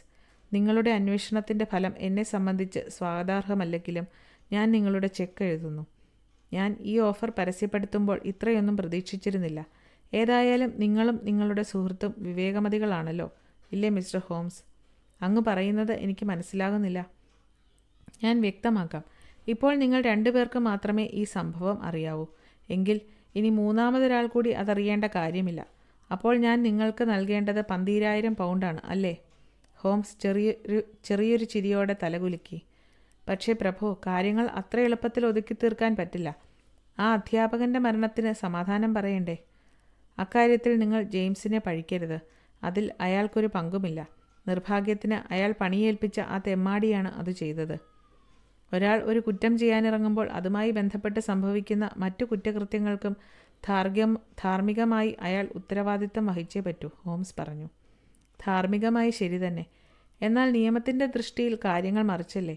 അയാളുടെ അസാന്നിധ്യത്തിൽ നടന്ന കൊലപാതകത്തിന് അയാൾ എങ്ങനെ ഉത്തരവാദിയാകും? പൈശാചികമായ ആ സംഭവത്തെ നിങ്ങളെപ്പോലെ തന്നെ അയാളും അപലപിക്കുന്നു. ഇക്കാര്യം അറിഞ്ഞയുടൻ ജെയിംസ് എല്ലാ കാര്യങ്ങളും എന്നോട് തുറന്നു പറഞ്ഞു. ഭയം കൊണ്ടും പശ്ചാത്താപം കൊണ്ടും അയാൾ വിറയ്ക്കുകയായിരുന്നു. ഉടൻ തന്നെ അയാൾ ഘാതകനുമായുള്ള എല്ലാ ബന്ധങ്ങളും വിടർത്തി. മിസ്റ്റർ ഹോംസ്, നിങ്ങൾ അയാളെ രക്ഷിക്കണം. അയാളെ രക്ഷിക്കണം എന്ന വാക്കുകൾ ആവർത്തിച്ചാവർത്തിച്ച് പറഞ്ഞുകൊണ്ട് പ്രഭു ഒരു ഭ്രാന്തനെ പോലെ മുറിയിൽ അങ്ങോട്ടും ഇങ്ങോട്ടും നടന്നു. ഒടുവിൽ നിയന്ത്രണം കൈവരുത്തി അദ്ദേഹം കസേരയിൽ വന്നിരുന്നു. മറ്റാരോടും ഇതേക്കുറിച്ച് പറയാതെ നിങ്ങൾ ഇവിടെ തന്നെ വന്നതിൽ എനിക്ക് അങ്ങേയറ്റം സന്തോഷമുണ്ട്. അപകടം കഴിയുന്നത്ര കുറയ്ക്കുന്നതിനെക്കുറിച്ച് നമുക്ക് ആലോചിക്കാനെങ്കിലും സാധിച്ചല്ലോ, പ്രഭു പറഞ്ഞു. തീർച്ചയായും, ഹോംസ് അതിനോട് യോജിച്ചു. അത് സാധിക്കണമെങ്കിൽ അങ്ങ് എന്നോട് ഉള്ളു തുറന്ന് സഹകരിക്കേണ്ടിയിരിക്കുന്നു. എന്നാൽ കഴിയുന്ന എന്ത് സഹായവും ഞാൻ അങ്ങേക്ക് ചെയ്തു തരാം. അതിന് കാര്യങ്ങൾ സമ്പൂർണമായും വിശദമായും ഞാൻ മനസ്സിലാക്കേണ്ടിയിരിക്കുന്നു. ജെയിംസ് വൈൽഡർ അല്ല അധ്യാപകൻ്റെ മരണത്തിന് ഉത്തരവാദിയെന്ന് അങ്ങ് പറഞ്ഞുവല്ലോ. അതെ, കൊലപാതകി രക്ഷപ്പെട്ടു. വിനയം കൈവിടാതെ ഹോംസ് ഒന്ന് ചിരിച്ചതേയുള്ളൂ. കുറ്റാന്വേഷകൻ എന്ന നിലയിൽ എനിക്കുള്ള എളിയ പ്രശസ്തിയെക്കുറിച്ച് അങ്ങ് കേട്ടിരിക്കാനിടയില്ല. അല്ലായിരുന്നെങ്കിൽ കുറ്റവാളി അത്ര എളുപ്പത്തിൽ എന്നെ വെട്ടിച്ചു കിടക്കുമെന്ന് അങ്ങ് കരുതില്ലായിരുന്നു. രാത്രി 11 മണിക്ക് ഞാൻ നൽകിയ വിവരത്തിൻ്റെ അടിസ്ഥാനത്തിൽ റൂബൻ ഹെയ്സിനെ ചെസ്റ്റർഫീൽഡിൽ വെച്ച് അറസ്റ്റ് ചെയ്തിട്ടുണ്ട്. ആ വിവരത്തിന് ഇന്ന് രാവിലെ ഇങ്ങോട്ട് പുറപ്പെടുന്നതിന് മുമ്പ് പോലീസ് ഓഫീസറുടെ കമ്പി കിട്ടുകയും ചെയ്തു. പ്രഭു അത്ഭുത പരതന്ത്രനായി ഹോംസിനെ നോക്കിയിരുന്നു പോയി. അമാനുഷമായ കഴിവുകളാണ് നിങ്ങളുടേതെന്ന് സമ്മതിച്ചേ പറ്റൂ, പ്രഭു പറഞ്ഞു. റൂബൻ ഹെയ്സ് അങ്ങനെ അകത്താക്കപ്പെട്ടു. അതെന്തായാലും നന്നായി. പക്ഷേ അതേ അനുഭവം ജെയിംസിൻ്റെ കാര്യത്തിലും ആവർത്തിക്കരുതെന്ന് എനിക്കിനി അപേക്ഷിക്കാനുള്ളൂ. അങ്ങയുടെ സെക്രട്ടറിക്ക്, അല്ലേ? അല്ല, എൻ്റെ മകന് തന്നെ. ഇപ്പോൾ അത്ഭുതം തോന്നിയത് ഞങ്ങൾക്കാണ്. സത്യത്തിൽ എനിക്കൊന്നും മനസ്സിലാകുന്നില്ല. ഇത്രയും ആയ സ്ഥിതിക്ക് അതൊന്ന് വിശദമാക്കി തന്നാൽ നന്നായിരുന്നു. നിങ്ങളിൽ നിന്ന് യാതൊന്നും ഒളിച്ചു വയ്ക്കാൻ ഇനി ഞാൻ ആഗ്രഹിക്കുന്നില്ല. ജെയിംസിൻ്റെ അസൂയയും വിഡ്ഢിത്തവുമാണ് ഞങ്ങളെ ഈ അവസ്ഥയിലാക്കിയത്. ഇതിൽ നിന്ന് രക്ഷപ്പെടുന്നതിനുള്ള മാർഗം എത്ര വേദനാജനകമാണെങ്കിൽ പോലും സത്യം തുറന്നു പറയുക മാത്രമാണെന്ന് തോന്നുന്നു. എല്ലാം കുറേ ഓർമ്മകളാണ് മിസ്റ്റർ ഹോംസ്. എൻ്റെ യൗവനകാലത്ത് ഒരു യുവതിയുമായി ഞാൻ പ്രേമബന്ധത്തിലായി. ജീവിതത്തിൽ ഒരിക്കൽ മാത്രം സാധിക്കുന്ന ആ തീക്ഷ്ണതയോടെ ഞാൻ അവളെ പ്രേമിച്ചു. എൻ്റെ നിലയ്ക്കും വിലയ്ക്കും യോജിച്ച ഒന്നായിരുന്നില്ല ആ ബന്ധം. അക്കാര്യത്തിൽ എന്നേക്കാൾ ഏറെ അവൾ ബോധവതിയായിരുന്നു. അക്കാരണത്താൽ തന്നെ എൻ്റെ വിവാഹാഭ്യർത്ഥന അവൾ തിരസ്കരിക്കുകയും ചെയ്തു. അവൾ ജീവിച്ചിരുന്നുവെങ്കിൽ മറ്റൊരു വിവാഹത്തിന് തീർച്ചയായും ഞാൻ തയ്യാറാകുമായിരുന്നില്ല. പക്ഷേ വിധി മറ്റൊരു വിധത്തിലായിരുന്നു. തൻ്റെ ഓർമ്മയ്ക്കായി ഒരു കുഞ്ഞിനെ സമ്മാനിച്ചിട്ട് അവൾ എന്നേക്കുമായി എന്നെ വിട്ടുപോയി. കുട്ടിയുടെ പിതൃത്വം എനിക്കൊരിക്കലും ലോകത്തിൻ്റെ മുൻപിൽ വിളംബരം ചെയ്യാൻ ഒക്കുമായിരുന്നില്ല. എങ്കിലും അവനെ എന്നോടൊന്നിച്ച് വളർത്തി. ഏറ്റവും നല്ല വിദ്യാഭ്യാസം നൽകി. യുവത്വത്തിലെത്തുവോളം ഈ രഹസ്യം അവൻ അറിയാതെ സൂക്ഷിച്ചു. എന്നാൽ അവനത് മനസ്സിലാക്കി. അവൻ മുതലെടുക്കാൻ തുടങ്ങി. രഹസ്യം പരസ്യമാക്കപ്പെടുമെന്ന ഭീഷണിയുണ്ടായി. ഞാനാണെങ്കിൽ ഏറ്റവും അധികം ഭയപ്പെടുന്നത് ജനാപവാദമാണ്. എൻ്റെ ദാമ്പത്യ ജീവിതത്തിലെ താളപ്പിഴകൾക്കും കാരണം ജെയിംസിൻ്റെ സാന്നിധ്യമായിരുന്നു. ആ വിവാഹത്തിലുണ്ടായ കുട്ടിയെ നിയമപ്രകാരമുള്ള എൻ്റെ യഥാർത്ഥ അവകാശിയെ കാണുന്നത് പോലും അവന് വെറുപ്പായി. കാര്യങ്ങൾ ഇത്രമാത്രം വഷളായിട്ടും പിന്നെ എന്തേ ജെയിംസിനെ എന്നോടൊന്നിച്ച് തുടരാൻ അനുവദിച്ചു എന്ന് വേണമെങ്കിൽ നിങ്ങൾക്ക് ചോദിക്കാം. എന്നാൽ അവനെ എനിക്കൊരിക്കലും വേർപിരിയുക സാധ്യമായിരുന്നില്ല. അവൻ്റെ മുഖത്ത് നോക്കുമ്പോഴൊക്കെ അകാലചരമമടഞ്ഞ എൻ്റെ കാമുകിയെയാണ് ഞാൻ ഓർക്കുക. അവനിലൂടെ അവളുടെ സാന്നിധ്യം ഞാൻ അനുഭവിക്കുകയായിരുന്നു. അതുകൊണ്ട് അവനെ എനിക്ക് പറഞ്ഞുവിടാൻ കഴിഞ്ഞില്ല. പിന്നീട് എനിക്ക് ഭയം മറ്റൊന്നായി. ജെയിംസിൻ്റെ വൈരാഗ്യത്തിന് ആർതർ ലോർഡ് സാൾട്ടയർ ഇരയായെങ്കിലോ എന്ന്. അതുകൊണ്ട് ആർതറുടെ ജീവരക്ഷയെ കരുതി മാത്രമാണ് അവനെ ഡോക്ടർ ഹക്സ്റ്റബിളിൻ്റെ സ്കൂളിലേക്ക് പറഞ്ഞുവിട്ടത്. പ്രഭു പകുതി പറഞ്ഞു നിർത്തി. അല്പസമയം കഴിഞ്ഞ് തുടർന്നു. റൂബൻ ഹെയ്സ് എൻ്റെ കുടിയാനായിരുന്നു. അങ്ങനെയാണ് ജെയിംസ് അയാളുമായി ബന്ധപ്പെട്ടത്. ആ റാസ്കലുമായി ജെയിംസ് വളരെ അടുപ്പത്തിലായി. ആർതറിനെ തട്ടിക്കൊണ്ടുപോകുന്നതിന് ഹെയ്സിൻ്റെ സേവനമാണ് ജെയിംസ് പ്രയോജനപ്പെടുത്തിയത്. ആർതറെ കാണാതാകുന്നതിൻ്റെ തലേ ദിവസം അവന് ഞാനൊരു കത്തയച്ചിരുന്ന കാര്യം താങ്കൾ ഓർമ്മിക്കുമല്ലോ. ജെയിംസ് ആ കത്ത് പൊട്ടിച്ച് അതിനകത്തൊരു കുറിപ്പ് വെച്ചു. സ്കൂളിനടുത്തുള്ള കുറ്റിക്കാട്ടിൽ റാഗറ്റ് ഷോ എന്നാണതിൻ്റെ പേര്. രാത്രി സന്ധിക്കാനായിരുന്നു കുറിപ്പ്. അതിനുവേണ്ടി അവൻ അവൻ്റെ അമ്മയുടെ പേരാണ് ഉപയോഗിച്ചത്. പശ്ചാത്താപഭരിതനായി അവൻ തന്നെ എന്നോട് ഏറ്റുപറഞ്ഞ കാര്യങ്ങളാണ് ഞാൻ പറയുന്നത്. അന്ന് വൈകിട്ട് ജെയിംസ് സൈക്കിൾ ചവിട്ടി കുറ്റിക്കാട്ടിലെത്തി. ആർതറെ കണ്ടു. അവൻ്റെ അമ്മ അവനെ കാണാൻ അതിയായി ആഗ്രഹിക്കുന്നുവെന്നും അർദ്ധരാത്രി അവർ ചതുപ്പുനിലത്തിൽ അവനെ കാക്കുമെന്നും പറഞ്ഞു. ആർതറെ അമ്മയുടെ അടുത്തേക്ക് കൊണ്ടുപോകാൻ രാത്രിയിൽ കുറ്റിക്കാട്ടിൽ ഒരു കുതിരക്കാരൻ തയ്യാറായി നിൽക്കുമെന്നും. ആ കെണിയിൽ പാവം ആർതർ വീണു. പറഞ്ഞ സമയത്ത് കുറ്റിക്കാട്ടിലെത്തിയപ്പോൾ അവിടെ ഹെയ്സ് കുതിരയുമായി നിൽപ്പുണ്ടായിരുന്നു. ആർതറെ കുതിരപ്പുറത്ത് കയറ്റി കുറേ പോയപ്പോഴാണ് പുറകെ ഒരാൾ സൈക്കിളിൽ അവരെ പിന്തുടരുന്നത് ഹെയ്സ് കണ്ടത്. ഈ വിവരം ഇന്നലെയാണ് ഹെയ്സ് ജെയിംസിനോട് പറയുന്നത്. പുറകെ വന്ന ആളിനെ ഹെയ്സ് ഒരു വടികൊണ്ട് അടിച്ചു വീഴ്ത്തി. ആൾ മരിക്കുകയും ചെയ്തു. ആർതറിനെ ഹെയ്സ് സത്രത്തിൽ കൊണ്ടുവന്ന് മുകളിലത്തെ നിലയിലുള്ള മുറിയിലാക്കി. നല്ലവളെങ്കിലും ഭർത്താവിൻ്റെ ചൊൽപ്പടിക്ക് നിൽക്കുന്ന ഭാര്യയുടെ സംരക്ഷണയിലാണ് അയാൾ കുട്ടിയെ ഏൽപ്പിച്ചത്. ഇതായിരുന്നു മിസ്റ്റർ ഹോംസ് 2 ദിവസം മുമ്പ് ഞാൻ താങ്കളെ കാണുമ്പോൾ ഉണ്ടായിരുന്ന അവസ്ഥ. താങ്കൾക്കുണ്ടായിരുന്നതിനേക്കാൾ അധികമായ വിവരമൊന്നും അപ്പോൾ എനിക്കില്ലായിരുന്നു. ഇക്കാര്യത്തിൽ ജെയിംസിൻ്റെ ലക്ഷ്യം എന്താണെന്ന് താങ്കൾ ഒരുപക്ഷെ സംശയിച്ചേക്കാം. എൻ്റെ ഇളയ മകനും യഥാർത്ഥ അവകാശിയുമായ ആർതറോട് അവനുള്ള പകയ്ക്ക് പറയത്തക്ക കാരണമോ അടിസ്ഥാനമോ ഉള്ളതായി എനിക്ക് തോന്നിയിട്ടില്ല. ജെയിംസിൻ്റെ അഭിപ്രായത്തിൽ എൻ്റെ എല്ലാ സ്വത്തിൻ്റെയും അവകാശി അവനാണ്. അതിന് തടസ്സമായി നിൽക്കുന്ന സാമൂഹ്യ നിയമങ്ങളെ അവൻ വെറുത്തു. പരമ്പരാവകാശം ഇല്ലാതാക്കണമെന്നതായിരുന്നു അവൻ്റെ ആവശ്യം. അതിനുവേണ്ടി എന്നിൽ സമ്മർദ്ദം ചെലുത്തുന്നതിന് വേണ്ടിയാണ് അവൻ ആർതറെ തട്ടിക്കൊണ്ടുപോയത്. പരമ്പരാവകാശം റദ്ദാക്കി ഒസ്യത്തിലൂടെ എൻ്റെ സ്വത്ത് മുഴുവൻ അവന് നൽകിയാൽ ആർതറെ തിരിച്ചേൽപ്പിക്കും. അവനെതിരെ ഞാൻ പോലീസിൻ്റെ സഹായം തേടില്ലെന്നും അവന് ഉറപ്പുണ്ടായിരുന്നു. ഈ വിലപേശൽ അവൻ നടത്തിയെന്നല്ല പറയുന്നത്. അവൻ്റെ ഉദ്ദേശം അതായിരുന്നിരിക്കണം. എന്നാൽ അവൻ്റെ ആഗ്രഹങ്ങൾ പോലെ കാര്യങ്ങൾ നടന്നില്ല. പരിപാടികൾ പ്രായോഗികമാക്കുന്നതിനുള്ള സമയവും അവന് കിട്ടിയില്ല. പ്രഭു വീണ്ടും തുടർന്നു. ഹെഡ്ഗറുടെ മൃതദേഹം നിങ്ങൾ കണ്ടെടുത്തതോടെയാണ് അവൻ്റെ പദ്ധതി ആകെ പൊളിഞ്ഞത്. ആ വാർത്ത കേട്ടതോടെ അവൻ ആകെ തളർന്നു. ഇന്നലെ ഈ മുറിയിൽ ഞങ്ങൾ ഒന്നിച്ചിരിക്കുമ്പോഴാണ് ഡോക്ടർ ഹക്സ്റ്റബിളിൻ്റെ ടെലഗ്രാം എനിക്ക് കിട്ടിയത്. ജെയിംസിൻ്റെ പരിഭ്രാന്തി കണ്ടതോടെ എൻ്റെ സംശയങ്ങൾ വർദ്ധിച്ചു. ഞാൻ കുത്തി ചോദിച്ചപ്പോൾ അവൻ എല്ലാം തുറന്നു പറഞ്ഞു. 3 ദിവസത്തേക്ക് ഈ സംഭവങ്ങൾ രഹസ്യമായി സൂക്ഷിക്കണമെന്ന് അവൻ എന്നോട് കെഞ്ചി പറഞ്ഞു. ഹെയ്സിന് രക്ഷപ്പെടുന്നതിനുള്ള അവസരത്തിന് വേണ്ടിയായിരുന്നു അത്. പതിവ് പോലെ അവൻ്റെ അപേക്ഷയ്ക്ക് ഞാൻ വഴങ്ങിക്കൊടുത്തു. അപ്പോഴാണ് ഹെയ്സിന് മുന്നറിയിപ്പ് നൽകുന്നതിന് വേണ്ടി അവൻ സത്രത്തിലേക്ക് കുതിച്ചത്. പകൽ സമയത്ത് എനിക്ക് ആ സ്ഥലത്ത് പോകാൻ പറ്റില്ലല്ലോ. അതുകൊണ്ടാണ് രാത്രിയിൽ എൻ്റെ കുഞ്ഞിനെ കാണുന്നതിന് വേണ്ടി ഞാൻ അവിടെ പോയത്. കുട്ടി അവിടെ സുരക്ഷിതനായിരുന്നു. എന്നാൽ അവൻ ആകെ ചകിതനായിരുന്നു. എനിക്ക് തീരെ മനസ്സിലായിരുന്നുവെങ്കിലും 3 ദിവസത്തേക്ക് കുട്ടിയെ അവിടെ താമസിപ്പിക്കാൻ ഞാൻ അനുവദിച്ചു. ആ അധ്യാപകൻ്റെ ഘാതകൻ ആരെന്ന് വെളിപ്പെടുത്താതെ പോലീസിനെ രംഗത്ത് കൊണ്ടുവരാൻ പറ്റില്ലല്ലോ. ജെയിംസിന് ഹാനികരമാവാത്ത രീതിയിൽ ഘാതകൻ ശിക്ഷിക്കപ്പെടുന്നത് എങ്ങനെയെന്നും എനിക്കറിയില്ലായിരുന്നു. എല്ലാം തുറന്നു പറയാൻ താങ്കൾ എന്നോട് ആവശ്യപ്പെട്ടു. ഇതാ യാതൊരു വളച്ചുകെട്ടും മറച്ചുവെക്കലുമില്ലാതെ ഞാൻ എല്ലാം തുറന്നു പറഞ്ഞിരിക്കുന്നു. ഈ മനോഭാവം തന്നെ താങ്കൾ എന്നോടും കാണിക്കുമോ? തീർച്ചയായും, ഹോംസ് പറഞ്ഞു. പക്ഷേ ഒരു കാര്യം, നിയമത്തിൻ്റെ ദൃഷ്ടിയിൽ വളരെ ഗുരുതരമായ ഒരവസ്ഥയിലാണ് അങ്ങ് നിൽക്കുന്നത്. ഒരു മഹാപാതകം അങ്ങ് മാപ്പാക്കി. ഒരു കൊലയാളി രക്ഷപ്പെടുന്നതിന് കൂട്ടുനിന്നു. അതിനുള്ള പണമാകട്ടെ വൈൽഡർക്ക് കിട്ടിയിട്ടുള്ളത് അങ്ങിൽ നിന്നാണ്. പ്രഭു തലകുലുക്കി. ഇത് വളരെ ഗുരുതരമായ സംഗതിയാണ്.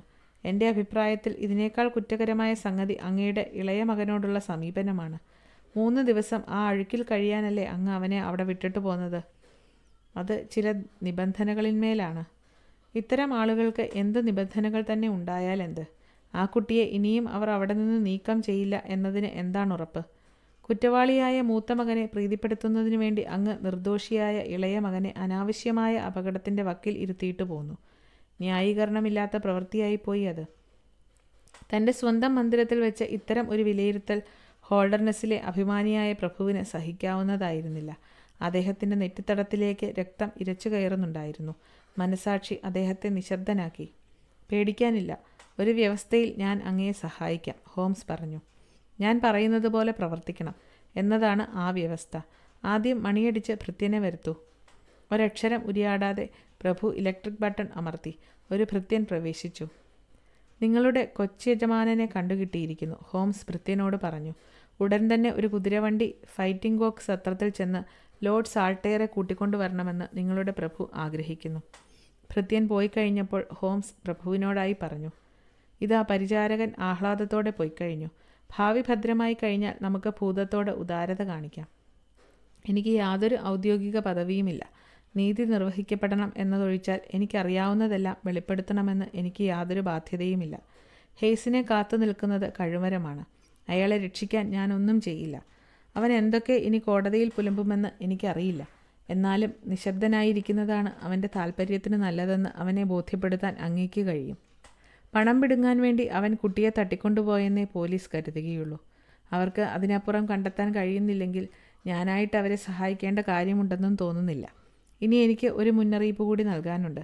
ജെയിംസ് വൈൽഡർ ഇനിയും ഇവിടെ തുടരുന്നത് കൂടുതൽ കുഴപ്പങ്ങൾക്ക് കാരണമായി തീരും. അതെനിക്കറിയാം മിസ്റ്റർ ഹോംസ്. അവനെ ഞാൻ താമസിയാതെ ഓസ്ട്രേലിയയിലേക്ക് പറഞ്ഞയക്കുകയാണ്.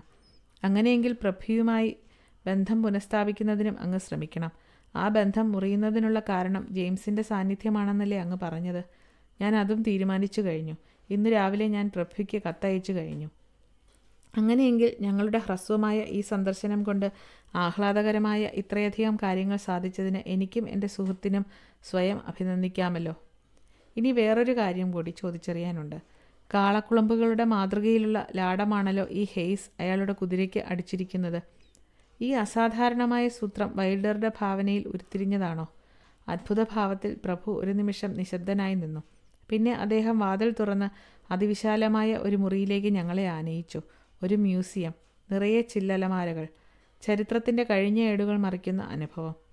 അവിടെ കണ്ട ഒരലമാരയിൽ അതേതരം ലാടങ്ങൾ, ഇങ്ങനെയൊരു കുറിപ്പും. ഹോൾഡർനെസ് ഹാളിലെ കിടങ്ങുകളിൽ നിന്ന് കണ്ടെടുത്തത്. കുതിരക്കുളമ്പുകളിൽ തറച്ചു പിടിപ്പിക്കുന്നതിനുള്ള ലാടങ്ങൾ. അടയാളങ്ങൾ നോക്കി പിന്തുടരുന്നവരെ ആശയക്കുഴപ്പത്തിലാക്കാൻ വേണ്ടി പിളർന്നെടുത്ത ഇരുമ്പുകൊണ്ട് ഉണ്ടാക്കപ്പെട്ടവ. മധ്യയുഗങ്ങളിൽ ഹോൾഡർനെസ് പ്രഭുക്കന്മാർ ഉപയോഗിച്ചിരുന്നത്. അലമാരിയുടെ കണ്ണാടിവാതിൽ തുറന്ന് ഹോംസ് ഒരു ലാടമെടുത്ത് പരിശോധിച്ചു. അതിൽ നിന്നും ഇനിയും ഉണങ്ങിക്കഴിഞ്ഞിട്ടില്ലാത്ത ചെളി ഹോംസിൻ്റെ വിരലുകളിൽ പറ്റി. വടക്കൻ പ്രദേശത്ത് വന്നിട്ട് എന്നെ ഏറ്റവുമധികം ആകർഷിച്ച രണ്ടാമത്തെ വസ്തുവാണിത്, പ്രഭുവിനോടായി തിരിഞ്ഞ് ഹോംസ് പറഞ്ഞു. അതിയായ നന്ദിയുണ്ട്. അപ്പോൾ ഒന്നാമത്തേതോ? പ്രഭു തിരക്കി. ഹോംസ് ചെക്കെടുത്ത് വൃത്തിയായി മടക്കി സസൂക്ഷ്മം ഡയറിയിൽ തിരുകി. എന്നിട്ട് വാത്സല്യപൂർവ്വം അതൊന്ന് തഴുകി കോട്ടിൻ്റെ അകത്തെ പോക്കറ്റിൽ ഭദ്രമായി നിക്ഷേപിച്ചുകൊണ്ട് പറഞ്ഞു. ഞാൻ എത്രയോ സാധുവായ ഒരു മനുഷ്യനാണ്.